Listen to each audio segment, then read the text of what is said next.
Evening all and welcome along a Friday night live stream. It is chilly tonight, so hence the red bond jacket is on. It is absolutely bloody freezing in this house.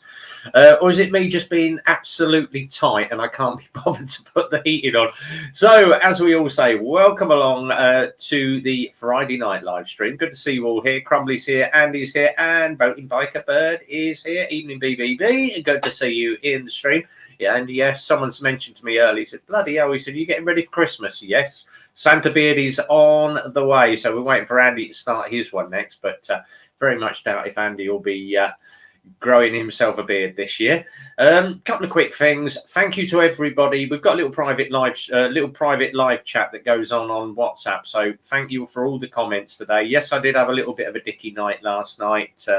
Little bit of PTSD, but I've got to say thanks to Peaky. I'm going to give him a big thank you when he pops in. So thanks, Peaky. Thanks, Simon. Thanks for everybody that messaged me. Boo is here as well. Hello, hello, hello. Evening, Boo. Good to see you, buddy.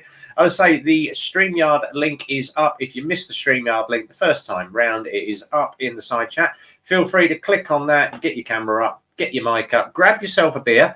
I've got 3 bottles of wine to get through tonight, so not going to be in the best of conditions by tomorrow morning, but I don't give a rat's ass. And before Simon starts jumping in here, disclaimer is up already. I did say it may be slightly adult content from the beginning of the evening, but I don't really give a rat's ass. If you like the stream, you do. Stay on. If not, then bye-bye. Go and watch someone else. Go and watch Missenden Flyer or something boring instead. So our Friday night live stream is just for the boys and girls of YouTube that come along. And everybody that is on the live stream is normally a biker. Otherwise, what are you doing here? We don't do any other channels. We don't talk about knitting or shopping, but it's all bikes, bikes, bikes this evening. Very, very good Sunday that we had last Sunday down at the Super Sausage, and all the crew turned up there.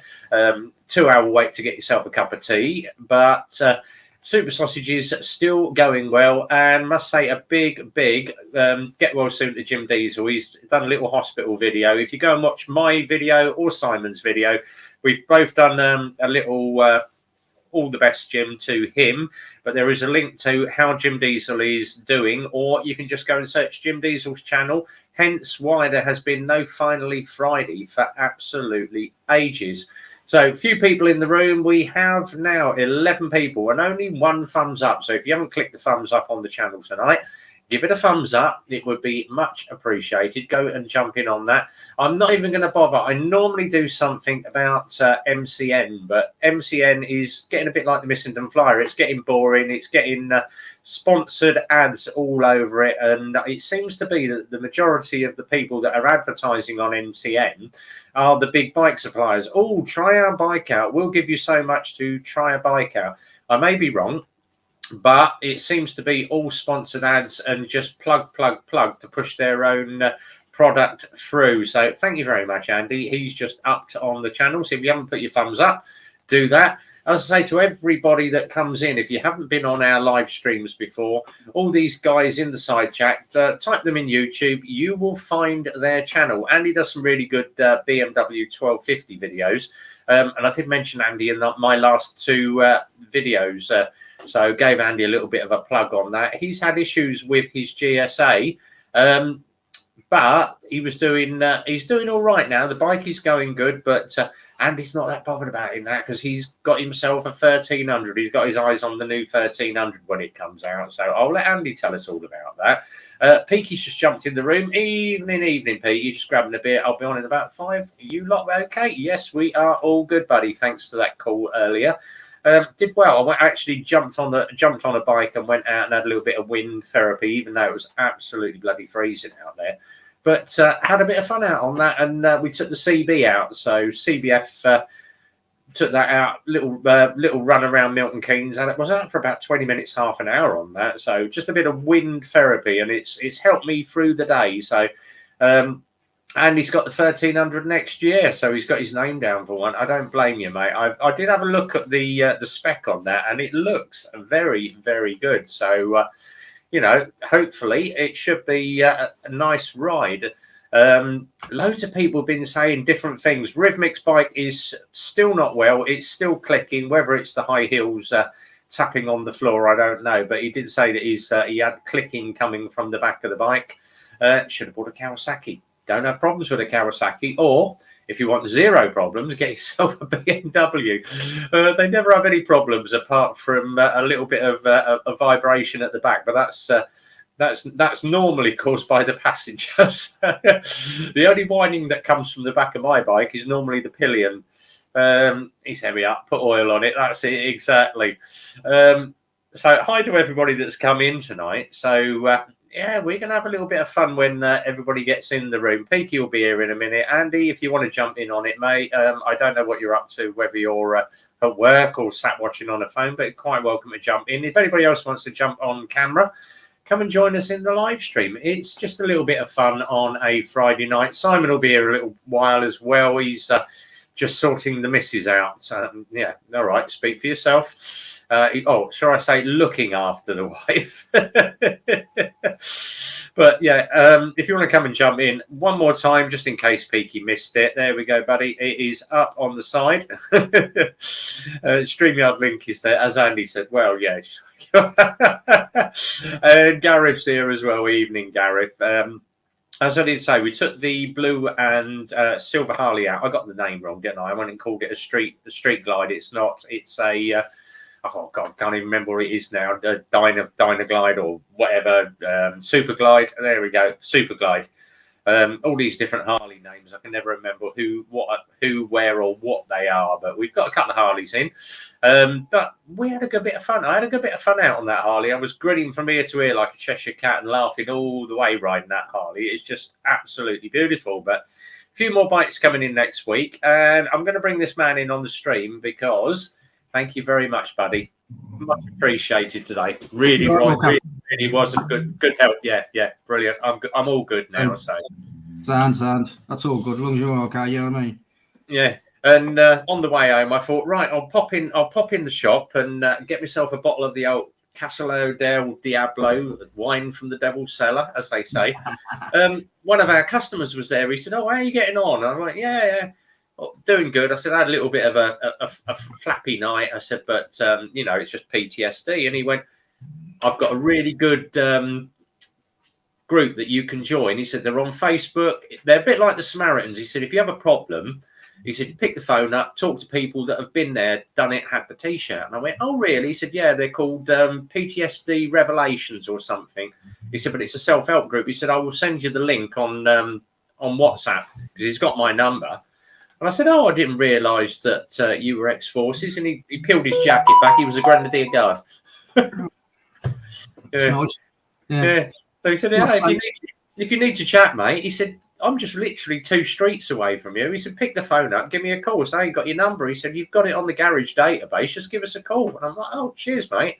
Gareth can't come on. He's back to work. That's all right, Gareth. No problem, mate. But yeah, good advice on the Harley. Thank you very much for that. So what have you been up to, Peaky, apart from drinking all day? I've had a few already. All right.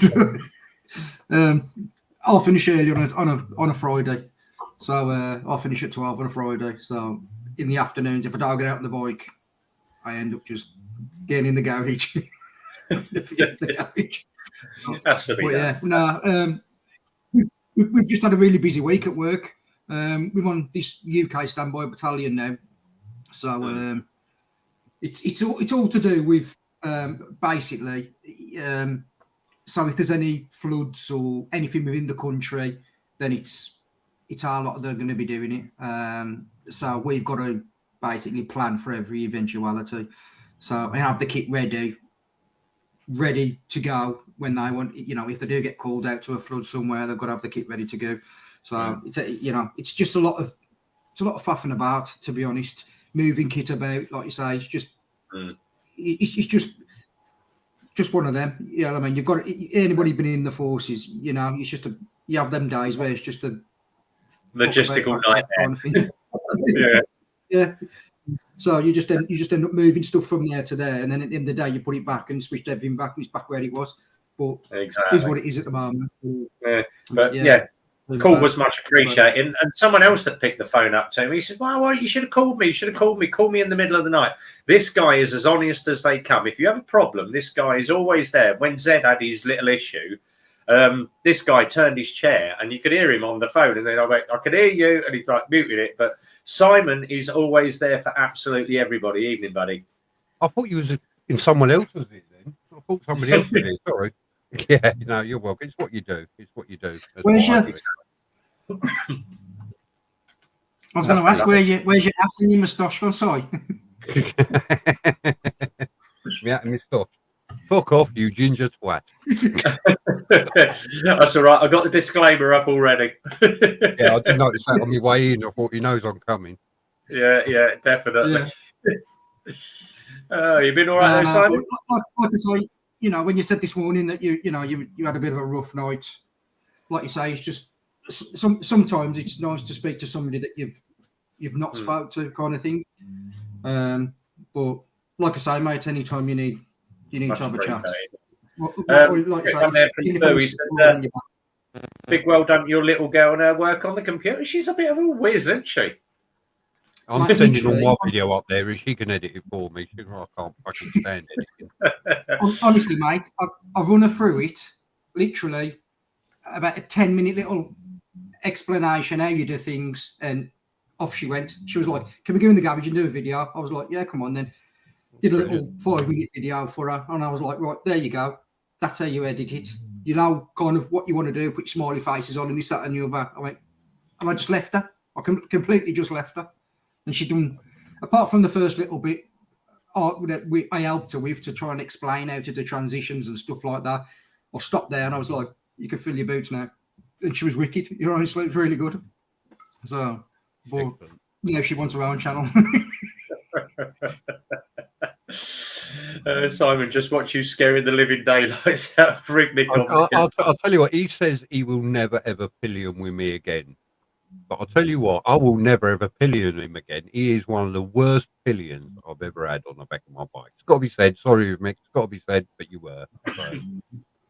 Yeah, it's like backing the BFG, you know what I mean? Yeah, sorry, anonymous biker. Yeah, go fucking Eagles, 8-0. Look at that. I was actually watching the game earlier that was on last night, the Titans. But it was touch and go at half time. But yeah, we pulled it back. Yay. Anyway. I digress. Are you working tomorrow, Simon, or not? Yeah, I'm on the lorries again tomorrow in the morning. So cheers everybody. I'm on the coffee. One of my second favourite mugs. Yeah, bastard. I'll make up for it tomorrow night. So what have I been up to? We had a Halloween party last weekend, didn't we? Rev turned up. Yeah. And lit your chimney for you. Yeah, lit my chimney for me because he ain't got no feeling in his hand, and we used brake fluid. I've got very well. That's the hair off my arm. What was left? Yeah. So he got the chimney going for me. Thank you very much. Much appreciated it. Red Bomb, not Red Bomb. Red Bomb. You was already there. I already mentioned you. Uncle Red and Rhythmic Biker turned up as well, and with Daniela. And there was about 25 people in the end, and I don't know what happened, but I had a drink, but I didn't get that drunk, so something went wrong. But it was a good party. We all ended up doing sing-star karaoke and all sorts, so it's good fun. Good. But yeah, thank you to everyone that turned up. It was a good giggle. We did enjoy it. Next one's at 9 in the summer, big barbecue. Go for it. Do it. Say it up. I'll bring the sausages. There'll be super sausages. Yeah, and we've got the hot tub as well. So why was he so bad? I'll tell you what, you know when you're on a bike and the pillion is so stiff on the back. You just know. Yeah. You can feel it. It was an extremely windy day as well, which is probably not the ideal time to have a great big plank on the back of your bike. And he was hanging on to, as my wife calls them, the sissy bars. But you can see, if you watch the video, as he's moving his head around a lot, every time he moves his head around, his body moves. And because he's so stiff, the bike moves. So I was having to counter it all the time. It kept me on my toes. And there was a couple of overtakes that were, He says they were really close and he thought he was going to die, but nah, it was never that close. It was never that. I didn't have a problem pillying up with you, Simon. No, that's very, very true. But you're about 2 foot shorter and about 4 stone lighter than him. That's true. Having you on the back of the bike was just sticking a packet of bags there. Really, it was very, very good. How tall Rivnik is? He was like a sail, probably. But he was a good head taller than me, sitting on the back. I'm looking from the view up there, thinking I'll get a bloody nose up there. That's too hot. BBB just asked a question. He was very, very stiff. Yeah, that's it. You get excited when you get on a Kawasaki. You can't help it. What he was? Did you find out? Bastard didn't even give me a reach round. And it's just said, no, it's not the first time you've tried to kill him. The first one was accidental. The second one was intentional, and I failed both times. I'd never be a hitman, would I? Yeah, and the other thing is, don't make BBB laugh because her sides are still hurting from the chat last night. So, well, yeah, I bet they are. I bet her sides are hurting. Yeah. And this morning, when I was on about a GoPro, nothing to do with Rivnik's bike. I'll tell you what, I have to mute that chat most of the day because there's so much shit goes in there. Come on, lads. I'm I'm working. Fuck off. That's what I said. That's what I rung Reb tonight, is because I'd sat there and I'd unmuted the chat and started reading back. it's because you. Oh, for God's sake, YouTube's being an arse because she said the word grope. Right, I've got loads in here. Oh, I've missed one from Howie. The Missenden Flyer never watches my crap, so he can feck right off. Yeah, it's amazing. The Missenden who? Yeah. Yeah, you can be bold. What was it? You can be bold and ride a Honda Goldwing and sponsored by Bike Shore and MCM, but you're still a twat. Twat, that's polite. He's a nut. Yeah. And talking of other bikers, he's here, Mr. Manflu. He's got over it now. He's back in the room. It's Carl evening, Carl. Oh, good to see you, buddy. Yeah, Mr. Manflu. He's got over it now. He's YouTuber. It's Carl evening, Carl. Oh, here we got an echo. Mr. Manflu. Hold on. He's got over it now. He's YouTuber. Good. That's better. Yay! Evening, He's buddy. getting better, that. It's 20 minutes to get in there. Yeah? How you been? Yeah, not too bad. Not too bad. Haven't done anything on bike. Got a couple coming out, but nothing yet. Nothing yet. Hey, over the man flu now. That's it. As soon as you get monetization, you can't be bothered, can you, Carl? You're like, oh fuck it, I've done it now. It really has. I've done notebook work. I've done notebook work. And my first time I've had my full lot of days off, and it's done notebook rain, and I'm full of flu. Worse, though. I've had far worse. You lot stopped Missenden Flyer as well. Like, that fella means a lot to me. Oh, he's a lovely man. He's great. He drinks a lot of coffee. Nescafe. Nescafe, anybody? I was going to say, I heard he goes skiing a lot.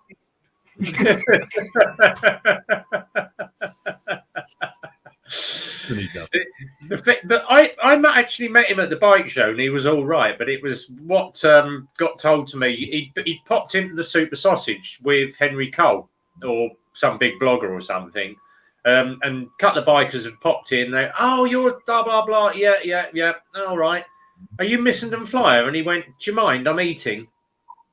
And I'm like, okay, yeah. That's what turned it for me. You know, I get people come up to me, you know, you're sitting there having your cup of coffee, nattering at someone goes, hey, Rev, oh, is that Simon? Hi, Simon. And you're like, oh, how you doing, mate? You don't know who the bloody hell they are till they introduce themselves.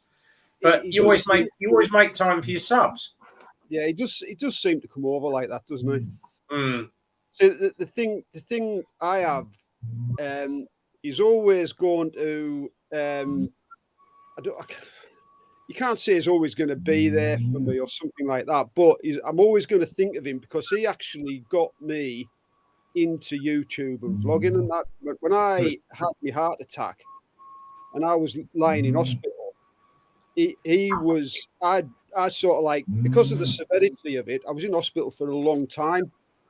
It was before COVID and what have you. So wife had brought all my tablets and my phone and that in for me to watch. And I'd always watched about anything about bikes I'd watched, and I'd just watched everything. And up until that moment, I'd been, to be honest with you, I used to call people. I used to call my kids for being YouTube. I used to say to them, you know, what are you doing watching that crap? YouTube, what's all this YouTube? And as with laying in hospital all the time, I had to have something to watch. So I just thought, right, I'll try YouTube. And he was the first one. He was the first one. I'd take it. It was him, Richie Vida. He mentioned a channel called a Brit Biker Blonde, or a Brit a Blonde bike. Oh, Brit Blonde biker, yeah. He mentioned them, and they mentioned Richie Vida, and I spent nearly 2 weeks in hospital just laying watching them 3 channels, and that's what got me into vlogging. No, that's no wonder it took so long in hospital. If you was watching Missing and Flyer all that time, you just wouldn't get better, would you? Fucking nurses thought he was fucking bored to death. Yeah. Sorry, Carl, you're gonna have to stop watching Missing and Flyer. He's doing nothing for your rehabilitation. Yeah, the thing is, Richie Vida's a nice guy, because I actually met Richie, and he said, your missus was the one that watched all my lockdown stuff when I was doing the country channel, and I went, yeah, because obviously Richie's a singer and a guitar player, and I actually phoned the missus out. I went, oh, Richie's here, and he went, hello Mel, how are you? Blah blah blah. He's like really not, but probably the best one out of the 3 of those is Teapot One, Bruce. Bruce is just straight down to earth guy. These are Bruce's.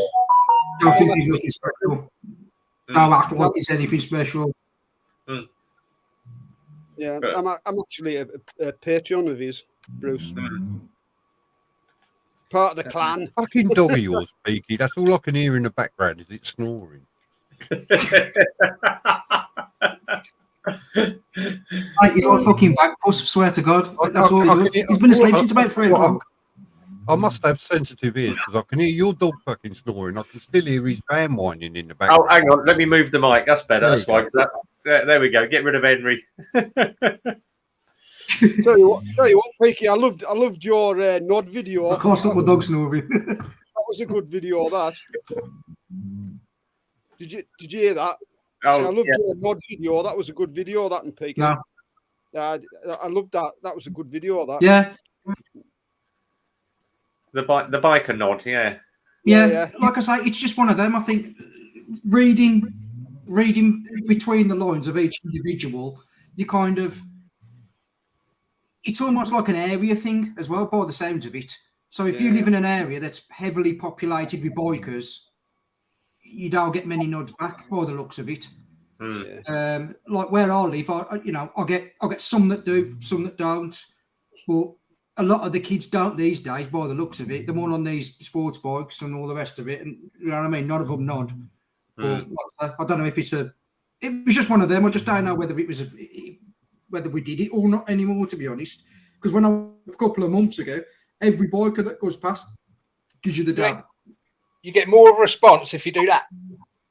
Yeah. But have you said there was what was it? There was one on TikTok. I was going to try and save it, but by the time I'd scrolled through it, I couldn't get back to it. And it's a guy that's got a little air compressor on the front of his bike, and he's got it wired on a switch, but it's got a marigold glove. And he said, I give the nod, but then if they don't, he hits the compressor button. This marigold does this. It's got a bright yellow marigold glove that keeps doing this at the front of the screen. I'm like, it's a brilliant idea. Well, I started biking about 40 years ago now, becoming up to 40 years. And at the time when I first started, everybody used to nod, or without fail, another biker would nod or wave to you or acknowledge you and that. The only ones that wouldn't were club members, and that was the whole club thing. They would never, but everybody else did, and it was because you weren't part of a club. It was the only reason they never used to. So virtually everybody used to, and now just it's hit and miss, isn't it? 50 really. But it's a shame. I'll have to sort that out for see if I can get one rigged up for Sunday. I know I've got the hand downstairs, which is quite good. Weather's going to be nasty Sunday. Fucking hell, if you've been biking 40 years, I was only fucking 6. Yeah. I can absolutely guarantee I'm oldest one on here. You don't look it. Oh, you don't look it. You bloody young'uns. You bloody young'uns. So if you've I been used to biking come 40 here when years, it was all you look fields. same, mate. You look fucking younger than me. I'm 60. I'm 60 this month. Bloody hell. You're 2 years older than me then. 27th this month, 60.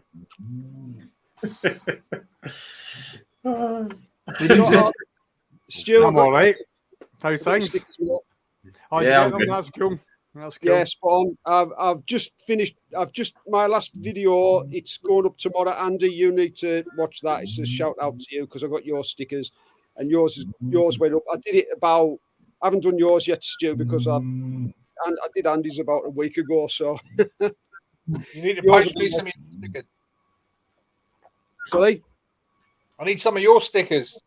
I haven't got. I haven't got any, and I need to go and get some. I just haven't been able to get round to it. So, and I need to ask you loads of questions about the Insta 360 because there's no way am I going to fork out that until I know what it's like. It's amazing. Yeah. Amazing. Honestly. I'm towards using that GoPro now. When you're filming, can you go from just a straight shot at the front, either on the camera or in editing? Can you go from a straight shot at front to a straight shot behind, or do you have to do where it spins? As long as you put the focus when you're doing it, you put focal points in. If you put the focal points close together, it'll automatically spin. But then the camera, you can have it on one direction or the other anyway, or recording 360. Yeah. You can do all sorts.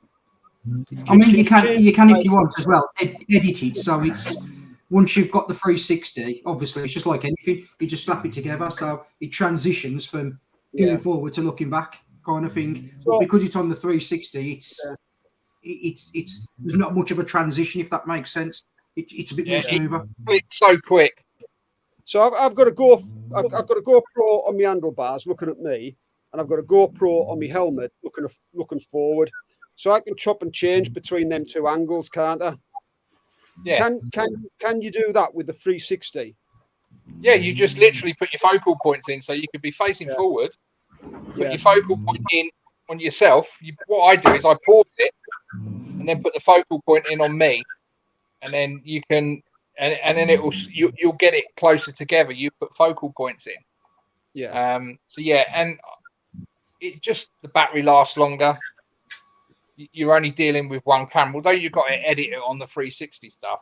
It's no big deal, and then you just throw it on your normal software and add in your YouTube bits. Yeah, because that video you did on it was good video, like yeah. Obviously that's low light. I find that the GoPro is better in low light conditions. Right. And the Insta360 under normal conditions, it's brilliant. I'm leaning. I've only done 2 with it, but I'm leaning towards using that more and more. I'm gonna fall asleep in a minute. That dog's lulling me to sleep. Oh, Peaky's gone. Hello, Peaky. I don't know what happened there. I could hear you. I just couldn't see anything. It just all went dark. I like the way you put me on the bottom line with the rest of the Taliban. Move me up the top. Hello, Akbar. There we go.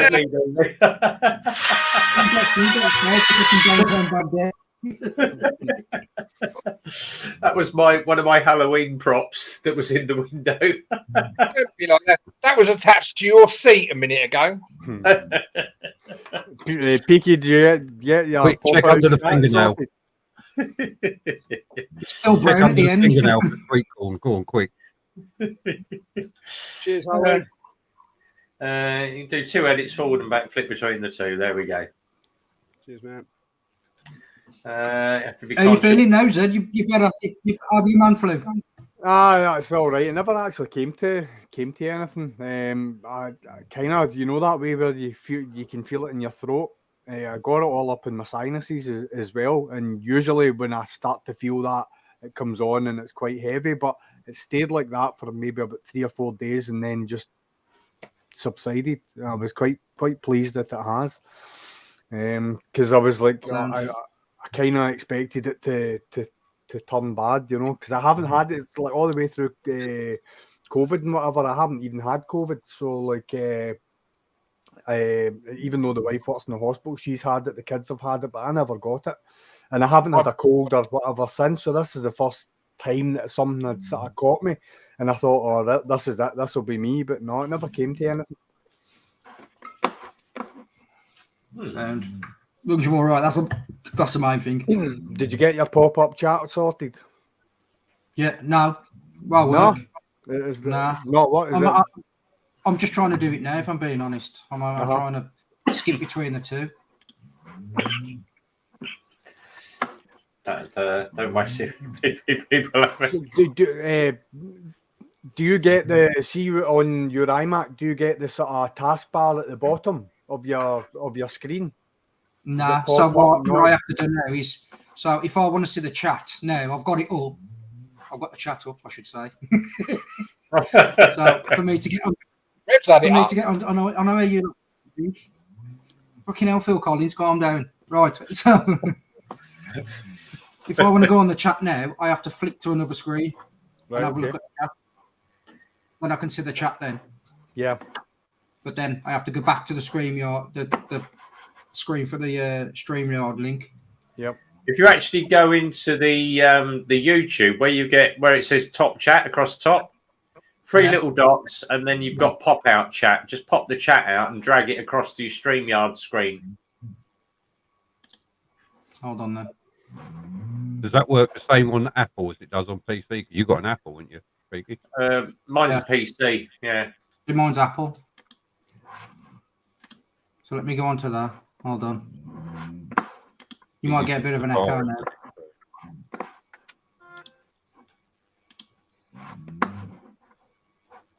Let's knock that off.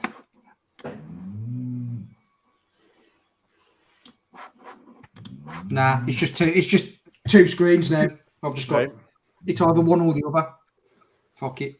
So we can. Let me show you what I'm doing with my camera. So I don't know how this is going to work, but hide all your porn tabs first. So there's the chat. So that's the StreamYard. And all you do, I tend to go down here in my taskbar, pop up that, because that is my where you got top chats, because I've got it popped out. So I go back across to my StreamYard, down to a second window down there. Where are we? Second window down the bottom. Hit me Chrome, bring up the pop-up chat, and that gives me pop-up chat over the top of my StreamYard. Yeah. So what have you got an iMac? No, mine's PC. Mine's a bloody great big 27-inch thing. So has it? No. Bragging again. I need to brag. So yeah, it's a. I'm This is my old disco computer. This one. So. There must be a workaround for the iMac for being able to do that, because I mean all it is you're dragging the live chat over the top of StreamYard. That's all you're doing. And then resizing it how you want. Yeah. Yeah, it just overlays. It's not as if it's anything fancy. Nah, like I say, I can't even see you do it. I can't even. So. Boosh just said, "Get your little girl to do it. She'll suss it." Have you seen on, like, obviously obviously going on to the YouTube where Ev's sort of live stream just now. Have you seen where the pop out chat and that is? Have you? Yeah. I've done that. So when I come onto it, it opens up in a separate tab at the top. Okay. So hold on, move. You should be able to drag it over the top of your StreamYard. If you, can you see the how the tab's open? Can you go onto the tab and then reduce it? Do you know what I mean? Do you know how you can open the tab up to a full page or press a square and it reduces it down to? I'm gonna have a look now.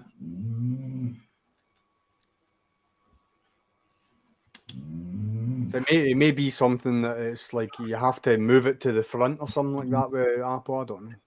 Yeah. Fuck knows. I'll leave it. I'll have a look. I'll have a look in the week. I'll get one of the kids to have a look for me. Yeah, get your daughter to show you how to do it. Come to summer, do we? Oh well. Every day's a school day. What's that? Normally it does work. You just drag your chat over the top, but I do everything through Chrome because we use Chrome at the garage as well, so it's easy for me to sync up this one to my garage computer. Makes life a little bit easier. Chrome app on that, Piggy. Can you not get the Chrome app on there? Yeah. I've got the Chrome app on. I'm just gonna have a look to see if I can do it on a separate page and then overlay it. Go into YouTube on the Chrome app. So go into the Chrome, get your Chrome app up, and then go into YouTube. You might have to sign in your account again if you do it on Chrome. There we go. Easy how to. Brought to you by Dumb and Dumb. Right. Mute that. I'll watch him down here, see if he comes up. See little veins on his head popping out. There you go. Hello from the outside. Yeah. Right then. I'm gonna have to position that like that. Sweet, I've got it. Good. I've got it. Welcome to the live chat. It's easy when you get into it. How many beers you had, Andy? I've had about 4 cocktails and 2 beers. That's all. No, tell a lie. 4 beers. Just starting then. Just starting. I'm going easy tonight. I've been up since 3:15. So. Fair play. How's Grant going on with the bike? Is Grant any further forward with the Triumph? Well, they keep putting oil in it, but it falls out. It's a strange one, that clicking at the wheel. I've been there with Darren while he's looked here, and I mean, Darren's changed all the bearings. Yeah, I don't doubt Darren hasn't been thorough with it. It's just a strange one. It was quite funny watching Grant's face as he started cutting off a new chain. Get rid of that, yeah. Don't need that. I'm wondering, could it even be a hairline fracture in the wheel or something like that? That when the wheel's turning, it's moving or something. I don't know. It's just a weird one. Like I say, the only thing I've ever had, not similar, but a little bit similar, was when I was racing. And I could hear a clicking like that. And basically, I bought a rear tyre, a rear wheel, and it was buckled. So obviously, every time the chain went round, it was knocking the train. And that's what it sounds like. He's rolling it backwards and forwards. It sounds to me like the train's been overstretched. And it's the chain clinking on the sprocket to me. That's why I was asking about the sprockets and the cush drives and stuff like that.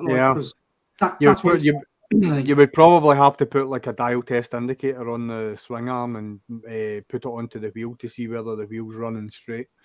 That would probably be a route to go. Yeah, I did also say to him, when you put the wheel on, you know, the marks at the back of the wheels, the lines at the back of the wheels, don't use them. No. Actually measure it. Get like a steel ruler and actually measure it, so you know the wheel is actually Single swing arm. It's a single-sided swing arm, so it's the wheel sitting on a so it shaft. shouldn't happen, yeah. So like alignment issues with that shouldn't really matter. 2 big long pieces of aluminium. Use your MOT test as aluminium That's right. rod, because you've got your 2, and then just run them along both wheels, and you can see if it's tracked in and out. Howie's just said that it's a stone stuck in his tyre. No, it's No. not. No. I thought about something, I thought about something inside the tire. Hmm. You know, it's like something that's maybe been inside the tire that's came loose. So as it's going round, it's getting tumbled No. about. Is it the back wheel Grant had a puncture in recently? No, Yeah. it's definitely an external. It's a plasticky click, isn't it, Si? You've heard it. Yeah, it's not It's all like metallic. plastic or metal or something like that. It's exactly the same noise when your chain isn't hooking up on the sprocket properly. Aye. Yeah. It's exactly what you know, like when you get a pedal cycle and you try and put the chain back on it. Yeah. Sounds like that. Has he put it up on a paddock stand? And does it still do it when it's up on a paddock stand? Yeah, he must have done because he's had it up in the air. He's had it up on the jack. He says he does it when the train on it. Yeah. See, that's what I was thinking about, like, to Rev. That's what I was thinking of the cush drive. Because if the cush drive's collapsed, the sprocket ain't going to fit. Allows the sprocket carrier to move, doesn't it? Yeah. Basically, the sprocket's just looking like a wavy disc then. Yeah. So the sprocket's just looking bounced about. That's what I was saying about the cush drive. Yeah, chain guard. I said about is it the sprocket I catching said the chain guard. Yeah. Yeah, I said that to him. Mm. Well, It's a mystery. It's a mystery. I asked him in the group chat if it was his high heels on the foot pegs, but he never replied. I'd see her as well. He said, I'm here, Pinky. Of my bike, didn't you, Rev? I Thank do. God that says peaky. I misread that the first time. I thought, hello. That's Aid Lewis. I work with him. He's a good lad, like nice bloke. Right. Oh, is it a shaft? No, it's chain drive on that, isn't it? Yeah. Chain. Yeah. Like I say, to me, it's like the chain's been stretched. They've moved the wheel back and back and back. The chain stretch, and it sounds like to me It's a brand new you know, chain. it's That's like a stiff link, and it's going round the stiff link. Aye. But it says it ain't, so I don't know. So from what he's saying, pretty much every base has been covered with regards to getting changed with the bearings and chain. It's kind of eliminating everything that you would commonly think. No, he's going to burn And his it bike. That was lucky. That isn't even the fact that the rear sprocket's starting to hook as well. You know that sometimes does that because when it's hooking, it snatches at the chain. You know? Yeah, but it But made you the would- noise about the chain on. Yeah, So. yeah, but you would and you would see the hooking on the sprocket anyway. So But that's what makes me think about the cush drive, yeah, because it's the wheel moving, it's the sprocket moving as well. Because you know the only way of deleting everything is taking it off. Taking it off the bike. Andy, is it with the wheel on the bike though? Well, that's what he said to me when I spoke to him this Yeah, morning. He says even if I take the chain off and roll it, it's still doing it. Right. But that's what I'm saying with the cush drive. Mhm. Because the cush drive, so the sprocket's still moving with the wheel height. Yep. That's what Yeah, I'm 'cause thinking. They eliminated the flat bearing, didn't they? So because they checked all the bearings in it. Yeah. Because I said it sounded like it was had a flat roller in the bearings. Yeah. That just takes a wee bit of grit to hit the ball race, and the balls stop as the inner and outer race are still That's coming. it, yeah. It's a flat spot. But he said it's not that because Darren checked that all out. No, again, you would feel it when you took the bearing off because they're Yeah. they're dead graunchy when when they need changed. Bit of a weird one. So yeah, we'll suss it out, but it's gonna be it's one of those long-winded problems, isn't it? So Well, it can't be with the back wheel. You've just got. fucking components, is there really? I know it's a process of elimination. It's like yeah. Well, we had a car in, one of our customers. Oh god, bloody great big. Or was it a Q7 Audi? And it was only a 4-year-old car, but she said every time she turned corners, she could hear this rattling coming from the dash. And I was like, all right, so we took it out for a test drive. We couldn't get it to do it. She went, no, it's only when I go round roundabouts or corners. It doesn't do it when on a straight line. Phil took it out, and as soon as he went round the roundabout, you could hear, what the bloody hell was that? And it sounded like metal sliding around inside the dashboard. But he basically got one of the heater vents, and we've got like Henry Hoover basically, but it's got a 1/2-inch pipe on it, so you fit it all up and you slide the 1/2-inch pipe into the dashboard. And as he slid it in the dash, the Hoover started really pulled it out, 1 pence, slid it in, and her kids have been sat in the front seat and they've been Dropping money in there. dropping monies in the evidence slots, and there was loads in there. So of course, as soon as she went round the corner, you could hear all these pennies sliding around. Sussed it pretty easy, but I thought it was a cyclist stuck under the wing. But... that'd be cycling Mikey then. That's my next video. Fucking cyclists. Buying them all bastard life, them. They're my heading. There was under the highway code, they're now priority. there's one. What was his name? Ashley Grant or something. The driving instructor. And he's got a new one. This woman cyclist, and she's sitting over the white line on the opposite carriageway, going round cars, and then she's coming up to a corner and she's dominating the right-hand lane of oncoming traffic. So the car driver's behind her tooting. What does he do? He undertakes her in this line of traffic. He's like, oh, and then she has a go at him. Oh, I've got your number. I'm reporting you to the police. But well, you shouldn't be in the fucking outside lane. You should be in your half of the road. Oh, yeah. Yeah. Should just fucking knock off. Cyclists shouldn't be on the road unless they pay insurance. End of. Yeah. Insurance and roundabouts. Yep. What you need is a couple of the them little mini guns, them air compressed mini guns that they use for airsoft, the old M134s. Put one of them each side with an air compressor, because 3,000 rounds a minute, and have 2 of those with a couple of triggers on your steering wheel. Just line Don't give yourself me any up. ideas. Don't give me any ideas. Or just fucking punch them as you go past. Do the old John West advert and slap him with a dirty great salmon as you go. Dressed in a bear costume. Yeah, straight in the back of the head with a wet salmon. That video on YouTube, innit, where the travellers pull next to that one and just shove him straight into the ditch. Yeah, that's right. You've seen that? Yeah. It's hilarious. Like that one where them fighting when he fights that fucking bear in the pond. That's right. And he kicks him in the nads. That was voted one of the best adverts on TV, wasn't it? No, Exactly. That was Remember quality. First one down. remember the I've been tangoed advert. Yeah, Yeah. Slap him on the side of the head. yeah, they get banned in Scotland because like kids were giving each other perforated eardrums. Yeah, it happened here.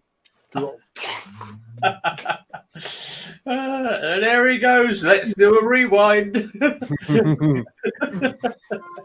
Because they changed it to him putting his hand over and kissing, didn't they? Yeah. Those were the days, though. The adverts. I didn't want to copy the kissing one for some reason. I don't know why. We won't go into Robinson's Jam or Robertson's Jam. No. No. Yeah, especially what was on the front of the jam jar. Yeah, definitely. Leave it. Yeah, see if you want to laugh, Rev, you should put up Google just now like a Scott Squad time capsule, and it's on YouTube, and put the clip up. Honestly, it's hilarious. Got hold on.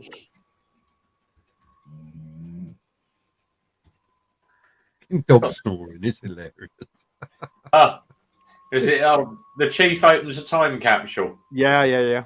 Yeah, Mhm. it's perfectly clean. It's not. I wouldn't do you bad that way. But it's funny. Oh no, we can't have that. Oh no, we can't have that. No, it's not like that. But it's funny. The contents of the I've thing. not seen that one. I've not seen that one. It's good. Let me go into. Hang on. Let me see if I can do this. You need to watch that video. It's remembering how to put the audio up on the stream, though. That's the thing. Again, Andy. Yeah, have a look at that video I sent you on text. It's the engineer's video, my bike. I sent it in for a health check just to make sure that it was as it should be, and they're pretty thorough at Wollaston. I sent it to you, didn't I, Rev? You watched it. Yes, you did. Yeah. I got it. Send it me again. I sent it to you on text. You got to click the link Text. on a text, normal text. Got it. Fucking hell. I had a text in fucking ages. I forgot I had text.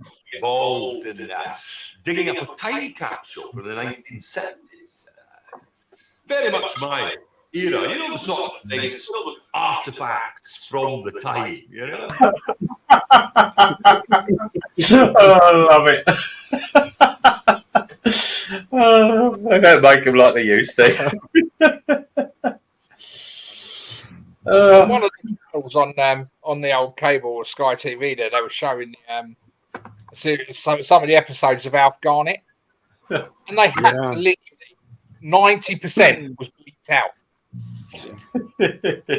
Barry Gold.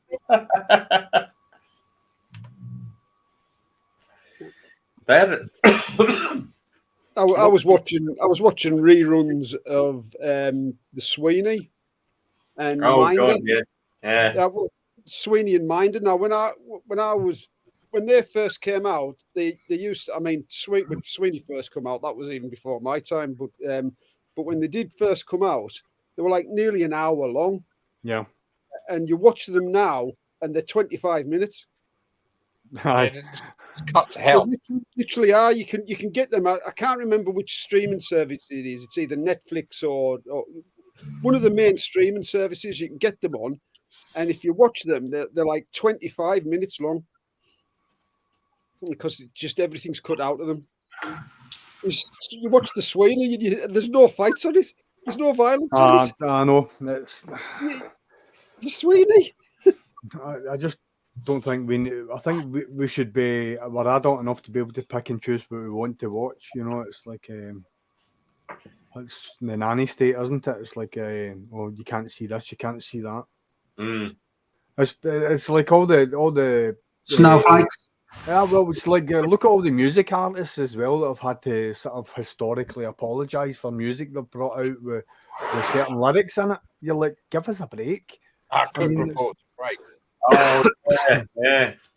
Jonathan Cook. God, bloody hell. Yeah, so many death threats, didn't he? Yeah. That's because he touched a few nerves. That was he knew he was close to something with the fact that he was getting them. Definitely.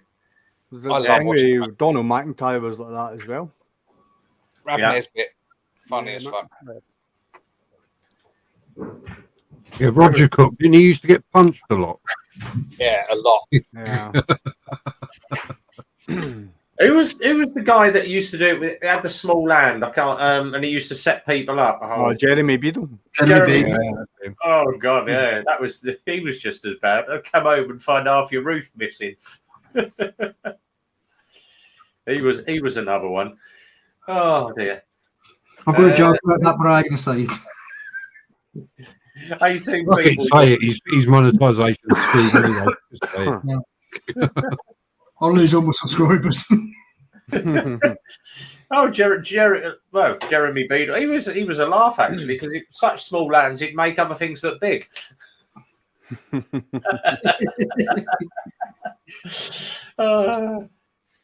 Hard as nails, he was Roger Cook. Yeah. Oh, Boone. Oh, remember Boone? Yeah. Michael Elgin. The Lone Ranger. Yeah. He was. What bike did he have? He had like a Bonneville or something, did he? I thought it was not a Norton Dominator he had. Yeah.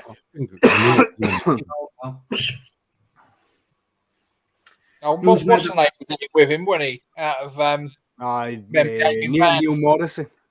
Neil Morrissey, yeah, that's it. Very young Neil Morrissey as well. Mm. I thought he had a BS. BSA, there you go.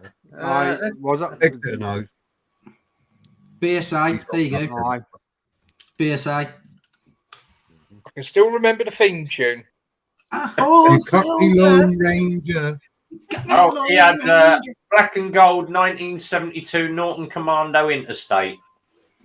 You're riding on down. Hi Ho Silver by Jim Diamond. There you go. Yeah, and it was nicknamed Oh, White Lightning. Yeah, White Lightning. Ah, it's even got the reg plate. I wonder if it's still That's rolling. a cider, isn't it? MOT testing service. Hang on, let me just have a quick look. Use CVLA.com. Yeah, that's what I'm doing. Yeah. MOT. See, you should while you're doing that. Red. Stu, I got your stickers the other day on my bike. So Cool. I've got Rev's, yours, and Andy's. I've actually put a package together. Military sent me some of his, and I'm sending one of yours out, Peaky. One of yours, Sound. Joe's. I'm sending him half a dozen. I think I'm sending them off tomorrow. Ah, there we go. So that proves the point. Yeah, he had a BSA as well. Yeah, it was a BSA, and I've just checked the MOT history on it. If you Google Boone, what bike did Boone ride? The MOT expired on the 19th of August 2021. Wow. Yeah. That was on the road all the way until last year at least. Yeah, and What age would that have been though? Because it might be MOT exempt now. So yeah, it passed with no advisories.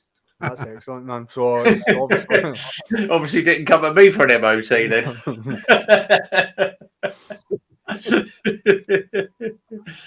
goes to the same guy I go to. I go to him on a Saturday morning because I know he plays golf at 11 o'clock. Phil was actually saying there was a guy that actually owns his own garage and MOT testing station, and he couldn't be bothered to bring his car to work, and he MOT'd his car while it was at home. The only thing was, DVSA, the neighbour had complained that this old car had sat on his drive, so they'd watched the car. The coppers had been watching the car to see if it had moved or if it had, been ridden. Lo and behold, new MOT appears on the car without moving off the drive. He got a huge slap from Vosa for that. Yeah. I bet. MOT in the car. How he didn't lose his license, I don't know. It's because he'd probably been a green garage for so many years in the green stage that they gave him a huge slap on the wrist and a shed load of points. But yeah, he got put over a barrel for that. One of the boys in my bowling club, he's got a Triumph Stag, and he was actually doing it up, and he'd moved house, and the house that he was in didn't have a drive. He was actually getting a drive fitted, so he had the Triumph out on the road. It didn't have any wheels on it, didn't have any axles or anything, but he had it up on stands. So it's basically the chassis of the car and the frame of the car sitting on stands. And basically the DVLA came over and put a sticker on it saying that it's not taxed, and they were taking it away. And basically got the car lifted and moved into a secure area, but they actually fought him on the fact that he never had any MOT on his car, and he took them to court, and he basically asked them what classifies a car being a car, and one of the things is wheels, and it didn't have wheels or axles and that on it, and he actually won his case. Bloody hell. Because the car was in bits, do you know what I mean? It was. Oh, there we go. Simon's found it as well. What bike did Rocky ride in Boone? Yeah, black and gold Norton 1972 Commando. I just remember it being black and gold in the thing, and Norton's the only one that I could remember with that colour scheme. Well remembered. Yeah. See the amount of stupid things I've got in my head. It's ridiculous. Well, that's like what was it? The one that I used to really like was watching Street Hawk. If anybody remembers when Oh yeah. Street, and it turned out it was a Honda bloody CRF 450 or something stupid. Mm-hmm. It was a It was better. Has anybody watched the? I've been watching the MotoGP this afternoon. Have you seen the daft fucking wings they've got on the back of the bikes now? Yeah. What they've got in the front You've also- got them. You've got the two, and it's like a fighter jet tail fins. Yeah. That's on the back. Yeah, Of it. it obviously it's to produce a downforce for the back of the bike to drop the back of the bike down. But you just looked at it, you just like, how much further are you going to go? You know what I mean? It just looks that, and the money's screwed on as well. If you look at the back of Marcus's bike, it's literally just 2 bolts. They put it on just 2 bolts. Kickstart, yeah. I think Peter Purvis did that, didn't he? From Blue Paper. That's right. And Dougie Lampkin was was the main attraction. Yeah. That was great. fantastic. Dude. You're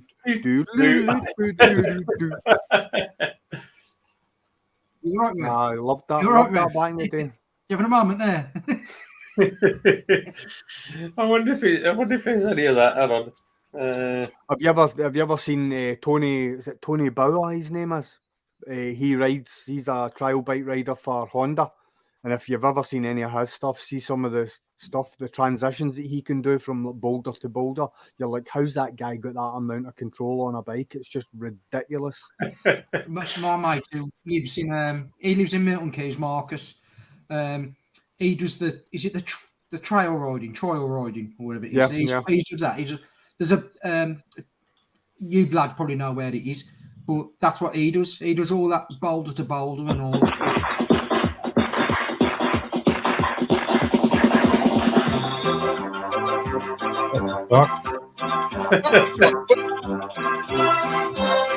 How tacky does that sound now?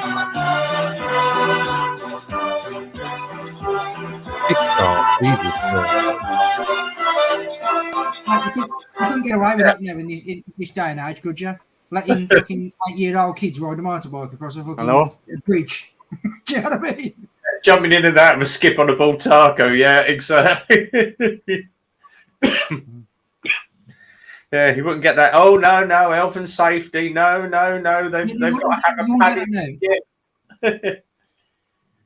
That was the thing, though. You took your bike down the local field, you fell off, you got back on it and tried again, didn't you? Yeah. Nowadays, it's all no, it's too much horsepower for you. Oh, it's a 250. No, you can't ride that till you're 24.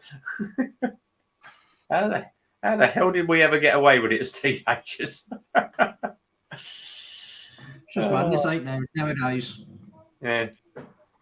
Marcus was looking to do his test, and in the end, he just went to me. He goes, "I ain't going to do it, mate." He goes, "It's just too much hassle." Well, it's like that. The young lad that brought that 50 over, he bought a Bullet Hero 50, and it's engine light on. It wasn't particularly running very well, but diagnosed it as a lambda sensor. As soon as you scan it up, it's like lambda sensor. Right, change that. Luckily, we'd got a spare one on the shelf, but I had so much fun blasting around at 30 miles. I was like, oh, come on, 31. I've got 31 out of it. That was great fun. And, of course, Nitro Rory popped on the YouTube comments and said, I've got one of these. You can de-restrict it. It will do 40. Oh, hey. But it's a great little bike. Yeah. I tell you what, it weren't a bad bit of kit. I was giving it a 445, good labour drive. Wee man to the skate park, hey. Yeah, he's got a competition tomorrow, so I'm not be on long because it's an 8-hour day, so it's quite a big competition. It's there's a lot of sponsors going, so good luck there. Good luck, mate. Yeah. Good luck for him. Yeah. Yeah, good luck to him. Ponkster's in the room, everybody. Evening, Ponkster. Evening, buddy. I was on the way to Glasgow. There we go. So that proves point. Right, lovely. Anybody seen? You lot don't do. Andy doesn't do camping, but Lone Wolf biker tent. Yeah, Lone Wolf biker tents. I bought the cheaper version, but Lone Wolf are running a competition at the moment. Oh, join up to our page on Instagram, and you can be entered in the draw. And I'm Did you, like, all right, I'll have a bit of that. I'll see if I can win a tent out of it. But Did you not see Bruce's video on the Isle of Man TT? He's advising people not to buy them. His one broke, flew apart in the oh, wind. bloody. Don't buy a lone rider, he said. Yeah, I got the cheap version. Have you seen that one? Have you seen the one where it leaks? The bloke literally, he gets it out of the packaging, takes the labels off and everything, goes out. He puts it on the back of it. Literally, you see him have it delivered. Puts it on the back of his bike, straps it on, rides off. That night, puts it up for the first time, gets out all the packaging and everything. It fucking leaks to fuck. He's all his kit's drowned in the morning. He ends up at like 4:30, 5 o'clock in the morning, packing up, riding home. Sounds to me like a company's buying tents from China and then rebranding them. Mm. Yeah. Mate, honestly, this leaked. We had his GoPro and he's like, we're looking around the inside of the tent because like there's the tent and then the inner bit either. He took the inner bit down and he was like, look at this, and it's still raining and it's like a sieve. Yeah. Simon agreed with me. I've never had to be in a hotel. Never had that issue in an hotel ever. No. Neither have I. It's strange, isn't it? I must admit, Andy, I have got wet in a hotel, and that was just because I rattled them. What happens in Vegas stays in Vegas. That's what I said. Yeah, I'll tell you what, if you want to piss on you, she piss on you, mate. Golden shower, you gotta love it. Because I'd rattled the minibar, that's why. It was that beard, wasn't it? Golden shower. Gushing she was. No, he's Scottish. He got wet in there because he was sweating and they showed him the bill. Yeah, they asked him to pay. What? I thought it was free. Let me see if I can find you guys chat a minute. I'm going to see if I can find this bloody tent that I got. Let me go to my square one. Is it like a square one? I got the big roof. No, mine's got the big dome on it. I've got to find the bloody thing. So once you start looking for stuff like that, what tent's usually got a big dome under it? See, to be quite honest, see for value for money is like if you go into Army Surplus and just get like one of their tents that they use in Norway and stuff like that. You're golden. Do you know what I mean? Zed, all I did was look at the dimensions, and you can get one from Go Outdoors for about 140 quid. Yeah. So exactly the same dimensions. You can put your bike in it and all everything. Yeah. Like I bought one from Go Outdoors. I did one camping trip, and I was just like, I'm never doing this again. This is one of the reasons why I got it. I had a cracking. Was it a North Face? I think it was a North Face tent.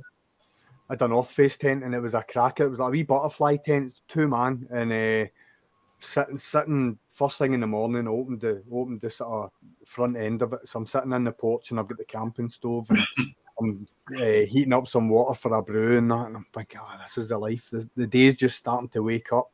That's mint. And I made myself a coffee, and I'm sitting there, switched the stove off. I'm like, this is brilliant. I absolutely love this. The fucking camping stove fell over and melted right through the side of the tent. I'm like, it was almost the perfect silhouette of the camping stove as it hit the.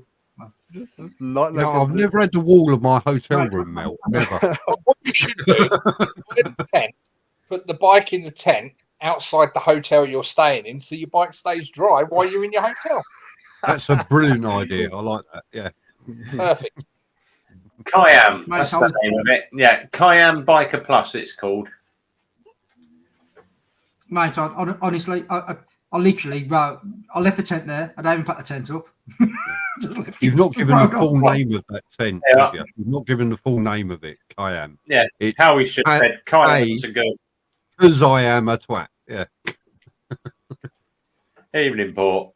Putting your bike inside your tent is a bad idea. I've used mine, but I don't. I leave the bike outside, but I use the extra bit where you park your bike, chuck all your crap in, and you can cook in there as well. Like a tent with a garage. I am. Yeah, I am.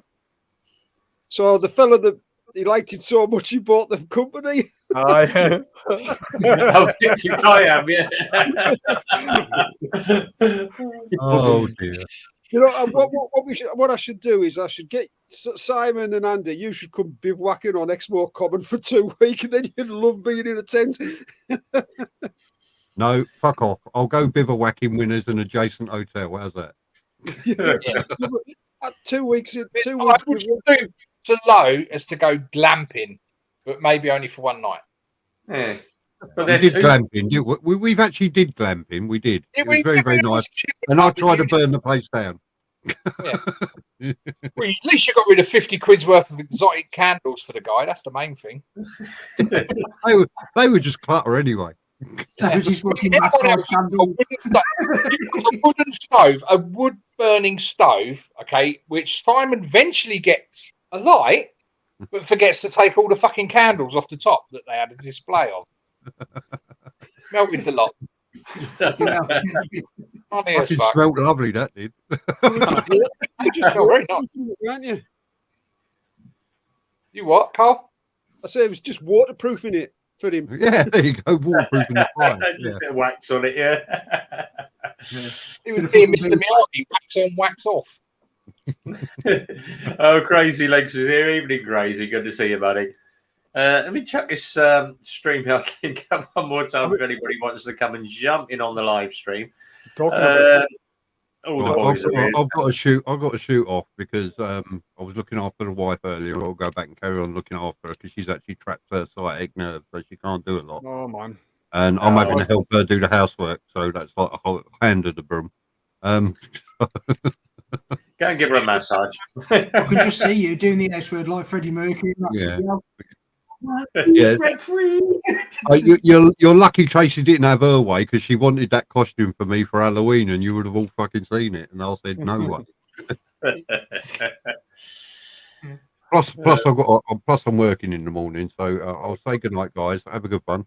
Right. right, mate, all the Cheers, best. Simon. Thanks for coming in, mate. Keep it rubber side down, shiny side up, and all that bollocks. And I'll talk to you soon. Take care, lad. Cheers, boys. Take Yeah. care. See you later, mate. Yeah, as I was saying, Wild Ponkster's here. Yeah, so you're not going to be up for Wild Bad Weekend because Wild Bad Weekend is all tents, isn't it? I said to you, Andy, look at a hotel and we'll fucking buddy up. I don't think my missus would like that. You've got a beard, tickle her minge. She messaged me on Facebook. She said she don't mind. Good job. Said it saves you a job or something. I don't know.